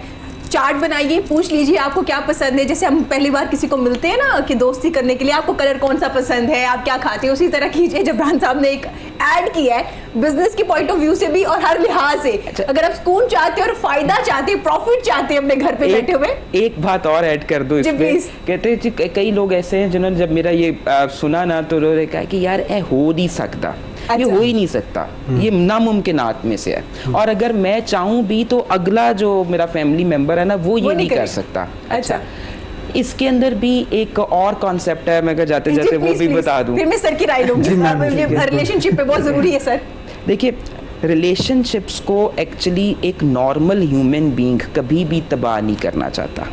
रिलेशनशिप्स को हमेशा एक शख्सियत होती है, उस शख्सियत को हम कहते हैं डार्क ट्राइड पर्सनैलिटी, या जिसे हम कहते हैं अंधेरी शख्सियत। ठीक है, अंधेरी शख्सियत एक पूरा कॉन्सेप्ट है, सन 2002 के अंदर आया था, एक साइकोलॉजिस्ट ने दिया था। उसने कहा कि वो शख्सियत जिसमें तीन चीज़ें एक साथ इकट्ठी पाई जाए ना, वो कभी भी लॉन्ग लास्टिंग रिलेशनशिप्स बनाना ही नहीं चाहता। अच्छा सर, कौन कौन सी है? अब वो जो तीन उसके अंदर चीज़ें पाई जाती हैं उसमें से पहली ये होती है कि वो बहुत बड़ा मैनिपुलेटर होता है। ठीक है, ठीक है, डिसाइव करना चाहता है, धोखा देना चाहता है, धोखा देता है। से बोलना पड़ेगा, काफी ज्यादा लोग आज आइडेंटिफाई कर रहे हैं और निकल आएंगे ऐसे। यस, दूसरा एक वो मैनिपुलेटर होता है, दूसरा वो सेल्फ लव का शिकार होता है, उसको सिर्फ और सिर्फ अपने आप से मोहब्बत होती है और उसको कोई लेनी देनी नहीं होती किसी और के साथ। ठीक है। और तीसरी चीज़ ये है कि उस आदमी के अंदर जो है वो साइकोपैथी होती है, यानी कि वो बंदा जो है लैक ऑफ एम्पैथी के साथ चलता है, उसे दूसरों की फीलिंग्स और दूसरों के जो दुख होते हैं वो उसको नज़र ही नहीं आ रहे होते। ठीक है। अब एक बंदा अगर मैनिपुलेटर है, दूसरा वो सेल्फ लव में है और तीसरा जो है वो लैक ऑफ इमोशंस के साथ है, ऐसे लोग कहलाते हैं कि ये डार्क पर्सनैलिटीज़ हैं। ये डार्क पर्सनैलिटीज़ हमें अपने आसपास आइडेंटिफाई कर लेनी चाहिए और ऐसे लोगों के साथ पहले से ये सोच लेना चाहिए कि हम लॉन्ग लास्टिंग रिलेशनशिप्स मत बनाएं, क्योंकि उन्होंने ज़िंदगी भर वो नहीं बनाने। अच्छा ठीक हो गया जबरान, इन पे आपकी टिप भी असर नहीं करेगी? जो इन पर ये टिप बिल्कुल ये उनके लिए नहीं, ये उनके लिए बहुत कम लोगों के लिए ये टिप मैं आज आपको बता रही हूँ। ये टिप बहुत कम सिलेक्टिव लोगों के लिए है, क्योंकि ये तीनों चीज़ों में से कोई ना कोई एक चीज़ हमारे अंदर जरूर मौजूद होती है। या तो हम खुद पसंद होते हैं, हमें खुद बहुत अपना आप बड़ा पसंद होता है, या अगर पता है इसके ऊपर बकायदा साइकोमेट्रिक टेस्ट्स आ गए हैं जिसमें अब ये तीन चीजें चेक की जाती हैं और अगर किसी में ये चीजें 70% पे क्रॉस कर जाएं तो उसे हाथ जोड़ लिए जाते हैं कि तो कल नहीं कर। सर आप क्या कहेंगे रिलेशनशिप पे, जैसे जबरान साहब कह रहे हैं कि खूबसूरत सा टिप दे रहे हैं, अगर कोई अमल करे इस पे? बहुत अच्छा है। देखिए दो चीज़ें हैं, जो वैल्यूज़ हैं ना बेसिकली ये वो चीज़ें हैं जो आप कॉन्शियसली डिफाइन करते हैं अपने लिए और फिर उस पर अमल करते हैं। मिसाल के तौर पे आज अगर मैं बैठ के ये सोच रहा हूँ कि जी मैंने हमेशा अपनी ओपिनियन में या अपने अमाल में दयानतदार रहना है, तो ये मेरी एक वैल्यू है। मैंने सच बोलना है, मेरी एक वैल्यू है। मैंने लोगों की मदद करनी है, मेरी एक वैल्यू है। तो हर आदमी का अपना एक वैल्यू सेट है। प्लस चीज़ें भी हैं और माइनस भी हैं, तो हम प्लस की बात कर रहे हैं अभी। अच्छा, अब होता यह है कि मुख्तलिफ लोगों का जो स्किल सेट है या वैल्यू सेट है वो डिफरेंट है। बिल्कुल। इंडिविजुअली या इनफरादी सतह पे तो हम लोग ऐसे ही चल रहे होते हैं, लेकिन जो ही आपने बताया कि वो फैमिली बनती है तो फैमिली में वो जो दोनों पार्टनर्स हैं उनका वैल्यू सेट डिफरेंट हो सकता है, बिल्कुल कंट्राडिक्ट कर सकता है, प्रेफरेंसेस बदल सकती हैं, मेरी तरजीह कुछ और हो सकती है, आपकी तरजीह कुछ और हो सकती है। फिर हमें करना क्या है कि वो कॉमन वैल्यू सेट हमने ढूंढना है ताकि उस पर कोई कंप्रोमाइज़ नहीं होगा। बाकी ठीक है, आपकी अपनी इनफरादी हैसियत है वो बरकरार रहेगी, ठीक है। एक चीज़ तो जो बाहर पेरेंटल गाइडेंस का कॉन्सेप्ट है वो यही है कि शादी से पहले वो ये सारा एनालिसिस कर लेते हैं और चीज़ें सेट करके होमवर्क कर लेते हैं और फिर उसके बाद वो अपनी ज़िंदगी का सफ़र शुरू करते हैं कंबाइन। एक तो ये हमें करना चाहिए, पेरेंटल गाइडेंस में आनी चाहिए। अगली स्टेज उसकी में वही है कि जब आपके यहाँ बच्चे पैदा हो गए और फैमिली मेंबर्स का इजाफा हो गया तो फिर उनमें भी वही जो वैल्यू सेट है वो इनकलकेट करना चाहिए ताकि सोसाइटी यूनिफॉर्मली आगे बढ़ सके। एक चीज़ बड़ी इंपॉर्टेंट है वो है इमोशनल इंटेलिजेंस। देखिए, अगर फर्ज कर लीजिए मेरा और आपका किसी बात पे इख्तलाफ भी है, कॉमनैलिटी से इश्तराक से हम बाहर निकल गए, इख्तलाफ है, उसको कैसे मैनेज करना है, दिस इज़ वेरी इंपॉर्टेंट।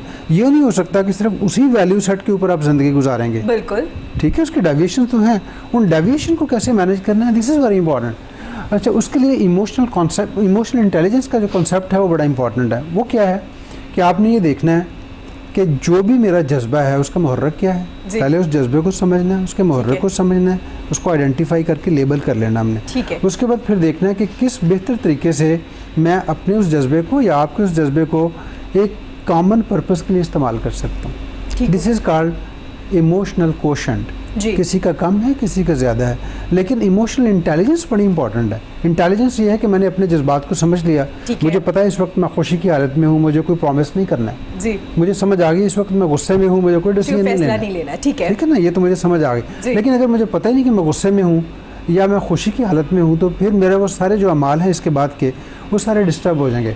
अच्छा, इमोशनल इंटेलिजेंस ये है कि न सिर्फ अपनी बल्कि आपने दूसरे की भी देखनी है कि वो इस कैफियत में है।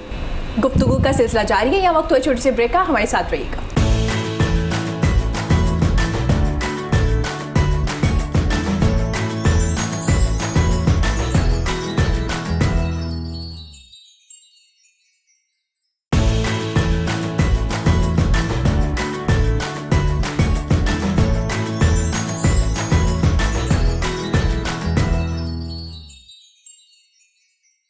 वेलकम बैक जी, गुफ्तगू का सिलसिला जारी है। सर, आप बात कर रहे थे रिलेशनशिप पे, तो मैं चाहूँगी आप वहीं से कंटिन्यू कीजिए।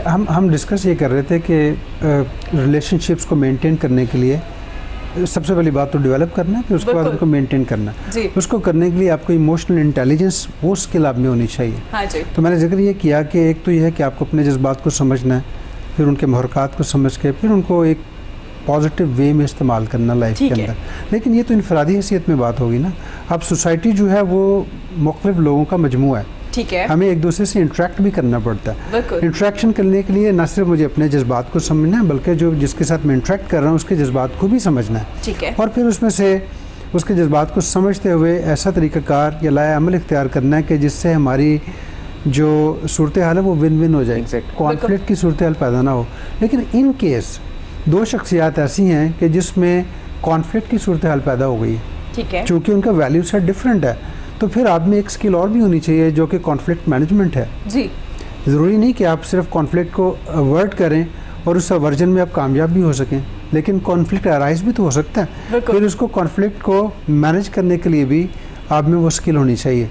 तो मैं इशारा ये कर रहा हूँ कि ज़िंदगी गुजारने के लिए उस सूरत हाल में कि जब आपको ज़्यादा वक्त घर में गुजारना है ऑफिस की निस्बत, तो आप में तमाम लाइफ स्किल्स आनी चाहिए जी, कि जिससे आप सोशली एक दूसरे के साथ आगे चल सकते हैं। तो उसमें इमोशनल इंटेलिजेंस है, कॉन्फ्लिक्ट मैनेजमेंट है, फिर ये है कि एक दूसरे को बर्दाश्त करने की आप में वो सलाहियत होनी चाहिए, ठीक है, आपका वो जो लेवल है थ्रेशोल्ड उसको बेहतर करने की ज़रूरत है, ठीक है। और खुदा न खास्ता अगर कोई ऐसी सूरत हाल पैदा हो गई है कि आप दो बंदों के दरमियान में आप समझते हैं कि इख्तलाफात इतने शदीद हो गए हैं या इतने डीप हो गए हैं, तो चलना तो अपने साथ है ही, क्योंकि आप बहन भाई हो सकते हैं जिनमें इख्तलाफात हो सकते हैं, बहन भाइयों को आप छोड़ नहीं सकते। तो आपने वो तरीका इख्तियार करना है कि जिस तरीके से आप दो मुख्तलिफ पर्सनैलिटीज़ के अंदर भी रिलेशनशिप को पॉजिटिव वे में आप आगे बढ़ा सकें। ठीक हो गया, सही हो गया। सर, इसका मतलब है इन शॉर्ट ये कि रिस्पेक्ट, उनकी वैल्यूज़ को आप रिस्पेक्ट करना शुरू कर दें। इसमें एक बड़ी अहम चीज़ है, मेरा और आपका रिश्ता कैसे कामयाब हो सकता है। सिंपल सी एक टिप है, एक जबरान ने भी दी, एक टिप मैं भी देता हूँ। अगर मैं अपने से ज़्यादा आपकी इज्जत करूँगा तो हमारा रिश्ता हमेशा कायम रहेगा। बिल्कुल, क्योंकि अगला मजबूर हो जाएगा। लेकिन जैसे जबरान ने बताया कि जब मैं सेल्फ लव का शिकार हो जाऊंगा, मेरे नज़दीक या मेरी नज़र में मेरी इज्जत या अहमियत आपसे ज़्यादा है, तो फिर ये रिश्ता जो है वो हमेशा उसमें दरार पड़ती रहेगी। ठीक हो गया। जबरान, ये जो आपकी टिप है ये यूथ पे भी अप्लाई कर सकते हैं? ये यूथ के लिए या सिर्फ जिनकी शादियां हो चुकी, जो घरों पे मौजूद है, सिर्फ उनके लिए? देखिए ये चीज़ जो है, ये जो बंदा भी जिसके साथ कोई और रिलेशनशिप्स जुड़े हुए हैं ना, ये उसके ऊपर हर एक के लिए एप्लीकेबल है। मेरा ख्याल है ये तमाम लोगों के लिए, तमाम पेरेंट्स के साथ रिलेशनशिप है या आपके बहन भाई हैं, तमाम लोगों के साथ आसानी हो जाएगी। असल में ना मैं एक लेक्चर सुन रहा था तारिक जमील साहब का, उन्होंने बड़ी खूबसूरत बात की।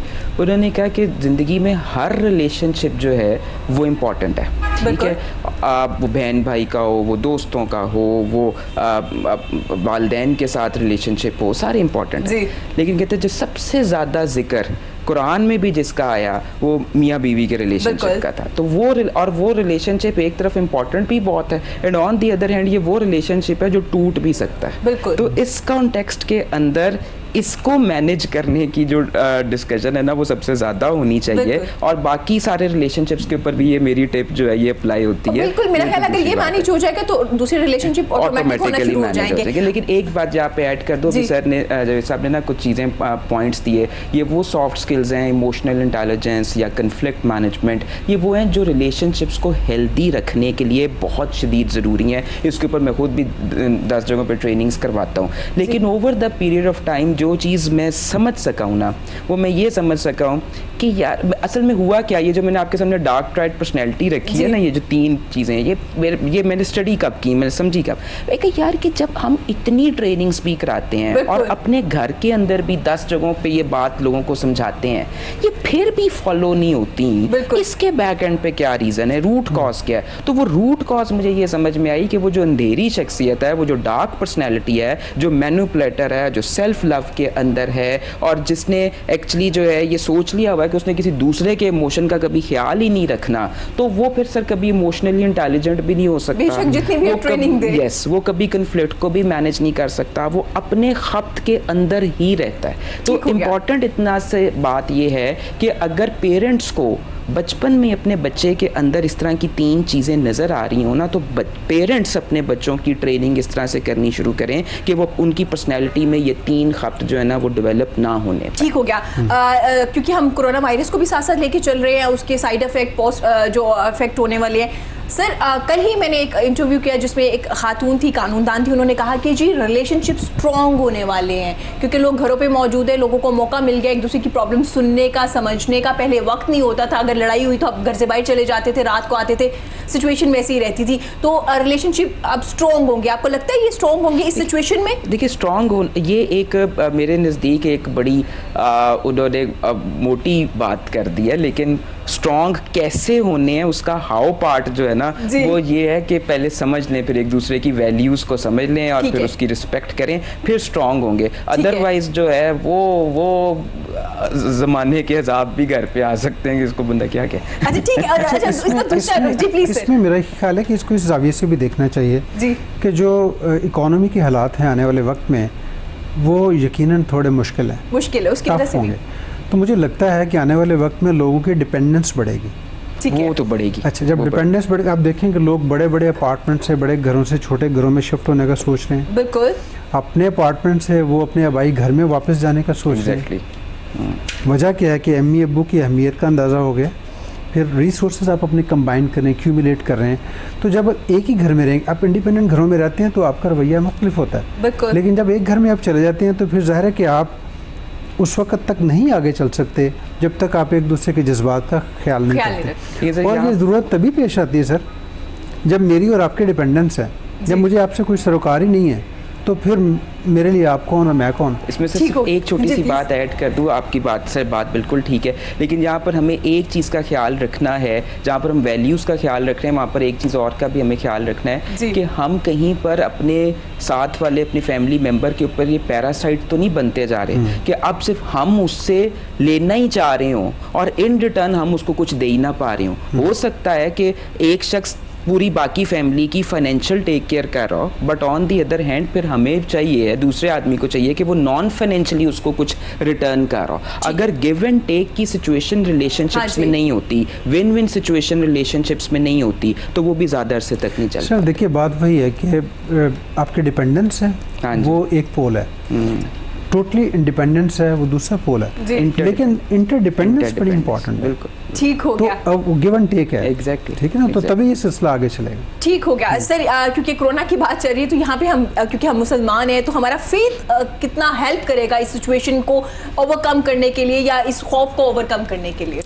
देखिए इसमें अभी एक रिसर्च आई, मैं पढ़ रहा था जी, उसमें वो लोग जो कि बहुत ज़्यादा एफर्ट कर रहे हैं, हाँ जी, स्ट्रगल कर रहे हैं और ज़िंदगी में उन्होंने बहुत स्ट्रगल की है, हाँ फेलियर देखे हैं या सक्सेस देखी है जी, उसके ऊपर इसका इम्पैक्ट कम है क्योंकि उनके अंदर थ्राइव है, वो आगे बढ़ना चाहते हैं, उनका फोकस डिफरेंट है। अच्छा वो लोग जो एफर्ट नहीं कर रहे, घर में बिल्कुल बंद होके बैठ गए हैं और कोई पॉजिटिव एक्टिविटी उनके पास नहीं है, घर में करने के लिए कोई काम उनके पास नहीं है, उनको ये ज़्यादा इफेक्ट कर रहा है। तो फेथ में समझता हूँ ये साइकोलॉजिकल है जी, साइकोलॉजिकल है। अगर आपका फेथ ये है कि मुझे कुछ नहीं होना, लेकिन उसके लिए आपने अपनी इम्यूनिटी को बढ़ाना है, इम्यूनिटी को बढ़ाने के लिए आपने स्ट्रगल जारी रखनी, आपने अच्छी खुराक का इंतज़ाम करना है, आपने पॉजिटिव हेल्दी एक्टिविटी रखनी है घर में ताकि आपका जहन कहीं और लगा रहे, तो फिर आपका इम्यूनिटी सिस्टम बेहतर होगा। ये उसका साइकोलॉजिकल पार्ट है मेडिसिन के साथ साथ, ठीक है ना, वो आपने करना है एहतियात के साथ साथ। लेकिन अगर आप बिल्कुल खौफजदा होकर घर में बैठ गए हैं और कोई मस्बत आपका रवैया नहीं है या मस्बत आपके अंदर कोई एक्टिविटी नहीं है, तो फिर यकीनन आपका फेथ ज़रा खौफजदा है और वो अफेक्ट करेगा आपको। ठीक हो गया जिब्रान साहब। एक रिसर्च के मुताबिक अभी भी 57% लोग ऐसे मौजूद हैं पाकिस्तान में जो ये समझते हैं कि ऐसा वायरस कुछ भी नहीं है और अल्लाह ताला हमारे साथ है, कुछ भी नहीं होने वाला। तो क्या ये काफ़ी है ये समझना? देखिए हमने तो मुझे तो ये नहीं पता कि लोगों ने अल्लाह ताला को कैसे परसीव करते हैं। मामला इतना सा है कि अल्लाह ताला ने कहा है कि तवक्कल जो है ना वो तब करें जब पहले आप कोशिश अपनी करें। ठीक है, आप पहले जो है वो अपना ऊँट जो है ना वो बांधें, फिर उसको अल्लाह पर छोड़ें कि अब उसको कोई नहीं लेकर जाएगा। ऊँट को खुला छोड़ दें और कहने कोई नहीं लेके जाएगा, ये अल्लाह भी ऐसा नहीं कहता। ठीक है, तो मामला ये है कि अब जो हमारा दीन है वो यही कहता है कि पहले आप अपनी पूरी कोशिश करें और फिर अल्लाह के ऊपर आप तवक्कल करें। तो यही चीज़ कोविड के अंदर है कि आप अपनी पूरी एहतियात करें और फिर उस एहतियात के बाद आप ये कहें कि अल्लाह ताला जो है वो हमें इस मौजी मर्ज से जो है वो दूर रखे। सर तवक्कुल अल्लाह तो यकीनन एक बात है, इस पर कोई इनकार नहीं है, लेकिन उसके साथ देखिए आपके लिए खुराक बड़ी इंपॉर्टेंट है, आपके लिए एक्टिविटी बड़ी इंपॉर्टेंट है, आपके लिए आपका मस्बत रवैया मस्बत सोच बड़ी इंपॉर्टेंट है, और सबसे बड़ी बात यह है कि आप कोई ऐसी एक्टिविटी आपके पास हो ताकि आपका जहन बदला रहे। तो सिर्फ़ और सिर्फ किसी एक फैक्टर पे आप आ जाएं कि सिर्फ मेडिसिन लेनी है और बाकी कोई काम नहीं है, तो फिर भी शायद इतना ज़्यादा वो असर पजीर बात नहीं होगी। तो ये सारे फैक्टर्स ही मेरे नज़दीक इंपॉर्टेंट है। तो ये जो रेसिपी है इसमें तवक्कुल अल्लाह भी शामिल है, इसमें एहतियात भी ज़रूरी है, इसमें मेडिसिन भी ज़रूरी है और मस्बत सोच और रवैया भी बहुत ज़रूरी है। ठीक हो गया सर। मैं घरों में क्योंकि तमाम लोग मौजूद हैं, कुछ लोग घरों पे काम करें, कुछ लोग नहीं करें, उसमें आप क्या एक्टिविटीज़ कर सकते हैं? क्योंकि लोगों ने कहा कि या तो हम डिप्रेशन और एंजाइटी में जा रहे हैं या हम बहुत ज़्यादा बोर हो चुके। तो जिब्रान साहब कोई ऐसी टिप है कि घर पर बैठ के आप बोर भी ना हो, आपको फ़ायदेमंद ये वक्त जो है ये यादगार भी हो जाए और फ़ायदेमंद भी हो जाए आपके लिए? देखिए जो चीज़ मैंने ऑप्ट की है वो मैं सारों को बता दूं। जिब्रान साहब ने टिप दे दी ना, हम हर तरह की टिप लेना शुरू हो गए। क्या बताइए यहाँ पे क्या होगा? देखिए एक तो बहुत से लोग कहते हैं ना आप एक्सरसाइज करें और अपनी बॉडी को हेल्दी रखें, ये बड़ी अच्छी बात है। मुझे भी काफ़ी टाइम मिला इन दिनों में एक्सरसाइज वगैरह करने का, and that's actually the good tip. लेकिन एक चीज़ और है कि हम लोग अपनी ना माइंड एक्सरसाइज के ऊपर भी तवज्जो दें, ठीक है, बॉडी एक्सरसाइज के साथ। And mind exercise is possible अगर हम लोग अपनी बुक रीडिंग की हैबिट जो है उसको डेवलप करना शुरू कर दें। कोविड के अंदर हमें जो एक अपॉर्चुनिटी मिल सकती है वो ये है कि रोज़ की जो बुक रीडिंग की हैबिट है उसको वापस लाया जाए और उस बुक रीडिंग के अंदर जो हम बुक्स पढ़ें उसमें हम शामिल करें लाइफ स्किल्स से रिलेटेड जो बुक्स हैं। देयर आर 77+ लाइफ स्किल्स, जैसे अभी सर ने भी 2 इमोशनल इंटेलिजेंस और कन्फ्लिक्ट मैनेजमेंट की बात की है, लीडरशिप है, टाइम मैनेजमेंट है, स्ट्रेस मैनेजमेंट है, इस तरह की बेतहाशा और लाइफ स्किल्स हैं जिसके ऊपर बेतहाशा ऑथर्स ने पर्सनल डेवलपमेंट पे बुक्स लिख दी हैं। अगर उन बुक्स को नेट से डाउनलोड कर लिया जाए या ख़रीद लिया जाए, वो उर्दू उर्दू में पढ़ ली जाए, वो इंग्लिश में पढ़ ली जाए, लेकिन जब हम बैठ के इन बुक्स को पढ़ते हैं ना तो उसका पॉजिटिव इम्पैक्ट हमारे माइंड्स पे पड़ता है, और माइंड्स पे जब इम्पैक्ट पड़ता है तो फिर हमारे एक्शंस भी पॉजिटिव होने शुरू हो जाते हैं। तो हमें बेसिकली इस टाइम को अपने लर्निंग टाइम में अगर कन्वर्ट कर लें तो उसका हमें आगे चल के बहुत ज़्यादा इम्पैक्ट मिलेगा। नंबर 1 एक छोटी सी बात में जाते जाते करना चाह रहा हूँ, एक मैसेज भी है, वो ये है कि एज अ मुस्लिम्स हमें ये भी सोचना होगा, इस एंगल से भी सोचना होगा कि अगर ये कोविड जो है वो किसी ह्यूमन की तरफ से इम्पोज हुआ है इस दुनिया में और बड़े प्लान्ड वे में इम्पोज हुआ है, और वो अगर अगले 30-40 सालों के लिए इस दुनिया को बदलना चाह रहे हैं अपने हिसाब किताब में, तो हम मुस्लिम्स ने क्या सिर्फ और सिर्फ दूसरे लोगों की डिक्टेशंस पे चलते रहना है, या हमने अपना कोई काउंटर नरेटिव या हमने अपनी भी कोई काउंटर स्ट्रेटजी जो है वो इस दुनिया को देनी है कि नहीं देनी है। तो मुस्लिम्स जो है ना वो अब इस एंगल से भी सोचें कि हमने माइंड वॉर इस दुनिया में आगे कैसे करनी है। सर आपको नहीं लग रहा कि अल्लाह ताला ने हमें मौका दिया कि हम रिविजिट कर लें अपने आप को, ये वक्त हमें मिल चुका है? मैं ये समझता हूँ कि जब भी कोई क्राइसिस सिचुएशन आती है तो ये आपके लिए एक मौका होता है कि आप अपने आप को रिविजिट करें, ठीक है। और अंग्रेज़ी में एक मुहावरा है कि the true examination of any captain is in the turmoil waters.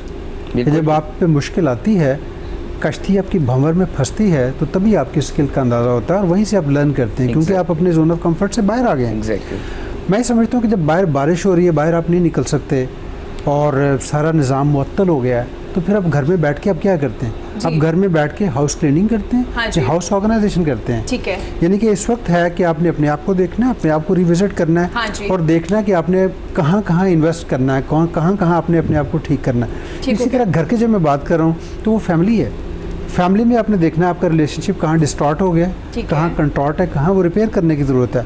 आप घर का रिलेशनशिप ठीक करें, आप अपने आप पे फोकस करें, अपने आप को ठीक करें। जैसे जबरान ने बताया कि आप स्किल सीखें, ठीक है, आपको अपने आप को इम्प्रूव करना है personality wise, knowledge wise, skill wise, वो आपको करने की ज़रूरत है।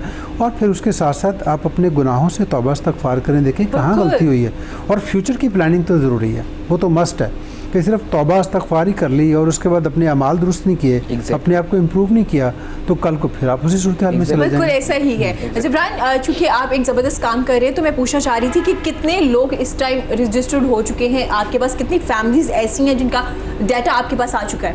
देखिए, इस वक्त जो है हम कोई हर 2 से 3 दिन में डाटा अपना जब अपडेट करते हैं तो कोई 100 फैमिलीज़ ऐड हो जाती हैं। तो पर डे के हिसाब से 100 से 200 फैमिलीज़ जो हैं वो ऐड हो रही हैं। लेकिन तो अब तक क्योंकि अभी हमें 1 हफ़्ता ही हुआ है, तो कोई ओवरऑल कोई 1000+ पोस्ट फैमिलीज़ हमारे पास आई हैं। लेकिन अभी भी हम उसके अंदर से फिर एक स्क्रूटनी कर रहे हैं, पूरा उसका सिस्टम हमने बनाया हुआ है कि उनमें से जो वो लोग जो वाकई सफ़ेद पोश हैं और हम साथ साथ ना एक एथिक्स बेस्ड ट्रेनिंग भी कर रहे हैं। लोगों को ये भी समझा रहे हैं कि यार अगर तुम्हें कहीं और से मिल गया है तो फिर हमसे कनेक्ट ना करो, क्योंकि अगर तुम एक जगह से लेने के बाद दूसरी जगह से भी ले रहे हो ना, तो इसका मतलब ये है कि वो तुम ज़कात किसी को दे सकते थे या तुम सदका किसी को दे सकते थे जो तुम नहीं दे रहे हो, ठीक है ना। तो तुम बेसिकली अगर तुम्हारा हिस्सा कंप्लीट हो गया तो अगले को मौका दो कि दूसरी फैमिलीज कितनी आपके पास आई हैं जो हेल्प करना चाह रही हैं? वो भी इस वक्त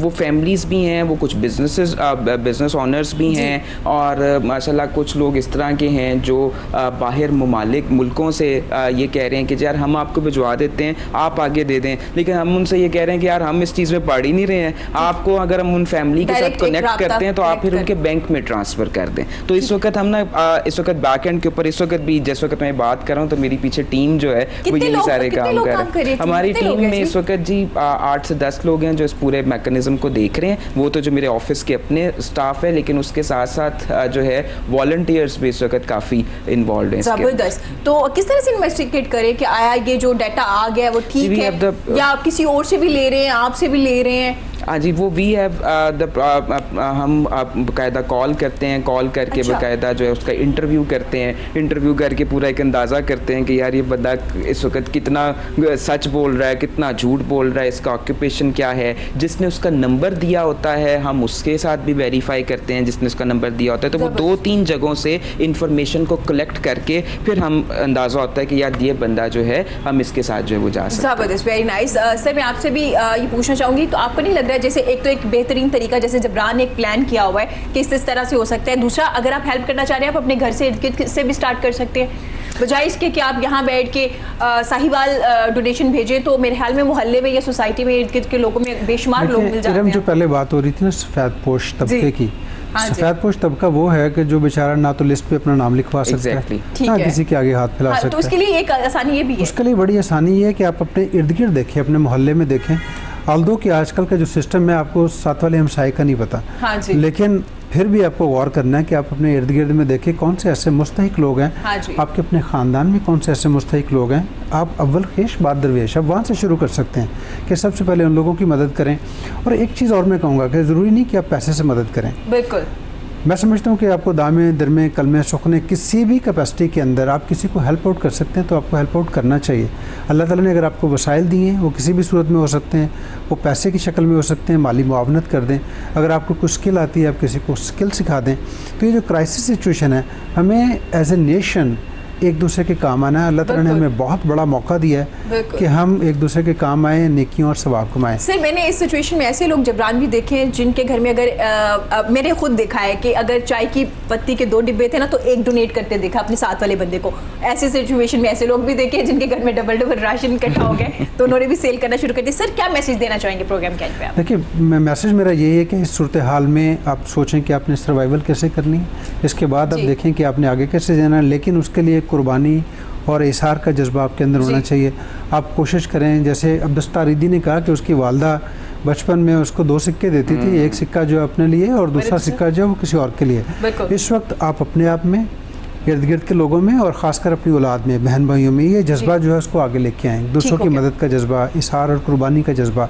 तो इससे मेरा ख्याल है कि एक नेशन आप बिल्ड कर सकते हैं। बिल्कुल। जबरान आप क्या मैसेज देना चाहेंगे? उससे पहले गवर्नमेंट ने भी जो एक प्रोग्राम स्टार्ट किया हुआ है जिसपे आपको पैसे मिल रहे हैं, कुछ अमाउंट मिल रही है, वो भी काफ़ी अच्छा एक स्टेप लिया है गवर्नमेंट ने। हाँ जी, मैं यहाँ पर ऐड कर दूँ, जी, डॉक्टर प्लीज़। सानिया निश्तर साहिबा इसको देख रही हाँ जी। हैं। बैक इन 2011-12 में उनका मैनेजमेंट कंसल्टेंट रहा हूँ उनकी NGO का। तो वो मैं उनको खुद ज़ाती तौर पर जानता हूँ। बड़ी सिस्टमेटिक माइंडसेट की औरत हैं और बहुत तरीके से चीज़ों को लेकर चलती हैं, और वही इम्पैक्ट जो है वो मुझे एहसास प्रोग्राम में भी नज़र आ रहा है। और जो बेस्ट पॉसिबिलिटी के साथ गवर्नमेंट इस वक्त कर सकती है वो करना चाहिए है। मैं यहाँ पर जाते तो मेरी तरफ से तो एक ये हाँ जी। पॉजिटिव एक्टिविटी हो रही है मेरे नज़दीक। मैं सिर्फ यहाँ पर एक चीज़ ऐड करना चाहता हूँ अपनी नेशन के लिए, क्योंकि मैंने भी कल उसको भुगता है। वो ये है कि हमारा ना अजीब सा मामला है। कहते हैं अगर कोई बंदा कुछ कर रहा हो तो उसको कहते हो है कि कर रही है, और फिर अगर वो कुछ ना करे तो कहता है तो करता ही कुछ नहीं। ठीक है, हम हर वक्त क्रिटिसाइज करते रहते हैं। मामला ये है कि जो गवर्नमेंट कर रही है जितना वो पॉजिटिव कर सकती है उसके ऊपर उसकी भी तारीफ कर दें, फिर अगर कोई और इंडिविजुअल कर रहा है तो उसके ऊपर उसको भी रिकग्नाइज कर दें। कल मैंने सर एक ही दिन में 2 रिस्पॉन्सेज लिए अपने इस अडॉप्ट अ फैमिली कॉन्सेप्ट के ऊपर। ठीक है, एक मैंने मुझे कॉल आई US से एक बंदे की जो था पाकिस्तानी, लेकिन US में वो रहा हुआ 20 साल, तो उसका माइंड वहाँ का ट्रेंड हो गया हुआ है। उसने मेरे से कहा कि जी मुझे US में भी बैठे बहुत से लोगों ने ये कहा है, और मैं खुद भी ये सोच रहा हूँ कि यार इतना आसान आइडिया और इतना क्रिएटिव आइडिया हमें क्यों नहीं आया कि यार आप फ़ोन में से 3 से 5 बंदे उठाएं, उनके फ़ोन नंबर डेटा में डालें और उनकी हेल्प शुरू कर दें। सफ़ेद पोश इस तरीके से आइडेंटिफाई हो जाएंगे। ठीक है, कहते हैं हम ये तो उसका मुझे फ़ोन ये आया कि मैं आपसे इजाज़त लेकर अपनी NGO के प्लेटफॉर्म से भी ये काम करना चाहता हूँ। तो मैंने कहा जी सो बिस्मिल्लाह, एट द डे एंड जो है वो हमें तो फ़ायदा ही पहुंचाना है ना, तो आप भी ये काम कर लें। तो कुछ 4 घंटे के बाद मैं सोशल मीडिया के ऊपर अपना अकाउंट खोला, तो वहाँ पर एक किसी पाकिस्तानी ने मेरी वो की हुई थी ना ये कोई आइडिया है तो चल ही नहीं सकता लोगों के कोल नंबर होंगे वो आपे दे देंगे वो तानू क्यों नंबर देंगे ठीक है अब वो क्रिटिसिज्म था ना तो वो क्रिटिसिज्म करते जाओ उससे क्या फ़र्क पड़ता है तो मामला ये है कि इस सिचुएशन के अंदर जब क्राइसिस चल रहे हैं तो हमें बजाय इसके कि क्रिटिसिज्म करें एक दूसरे के ऊपर एक दूसरे को अगर हम हौसला अफजाई करें और एक दूसरे के साथ मिल के इस क्राइसिस से निकलें तभी हम एक अजीम कौम बन सकेंगे क्रिटिसिज्म की बेस पे नहीं बन इसमें मैं एक चीज़ ऐड करूँगा देखिए एक तो यह है कि आप दूसरों को क्रिटिसाइज करते हैं खुद एहतसाबी का अमल भी होना चाहिए कि मैं ये कर रहा हूँ वो ये कर रहा है क्यों कर रहा है वो ये नहीं कर रहा तो क्यों नहीं कर रहा मैं क्या कर रहा हूँ ये भी तो देखना ना कि मेरी कंट्रीब्यूशन क्या है तो मेरा ये ख्याल है कि आपको खुद एहतसाबी का अमल भी होना चाहिए और हर बंदे को अपने लेवल में छोटा या बड़ा कोई ना कोई इसकी कंट्रीब्यूशन होनी चाहिए। बहुत शुक्रिया जावेद साहब आपका, जबरान आपका बहुत शुक्रिया और इसी के साथ मुझे इजाज़त दीजिए। खुश रहिए, अपना और अपने प्यारों का बहुत ज़्यादा ख्याल रखिए। अल्लाह हाफिज़।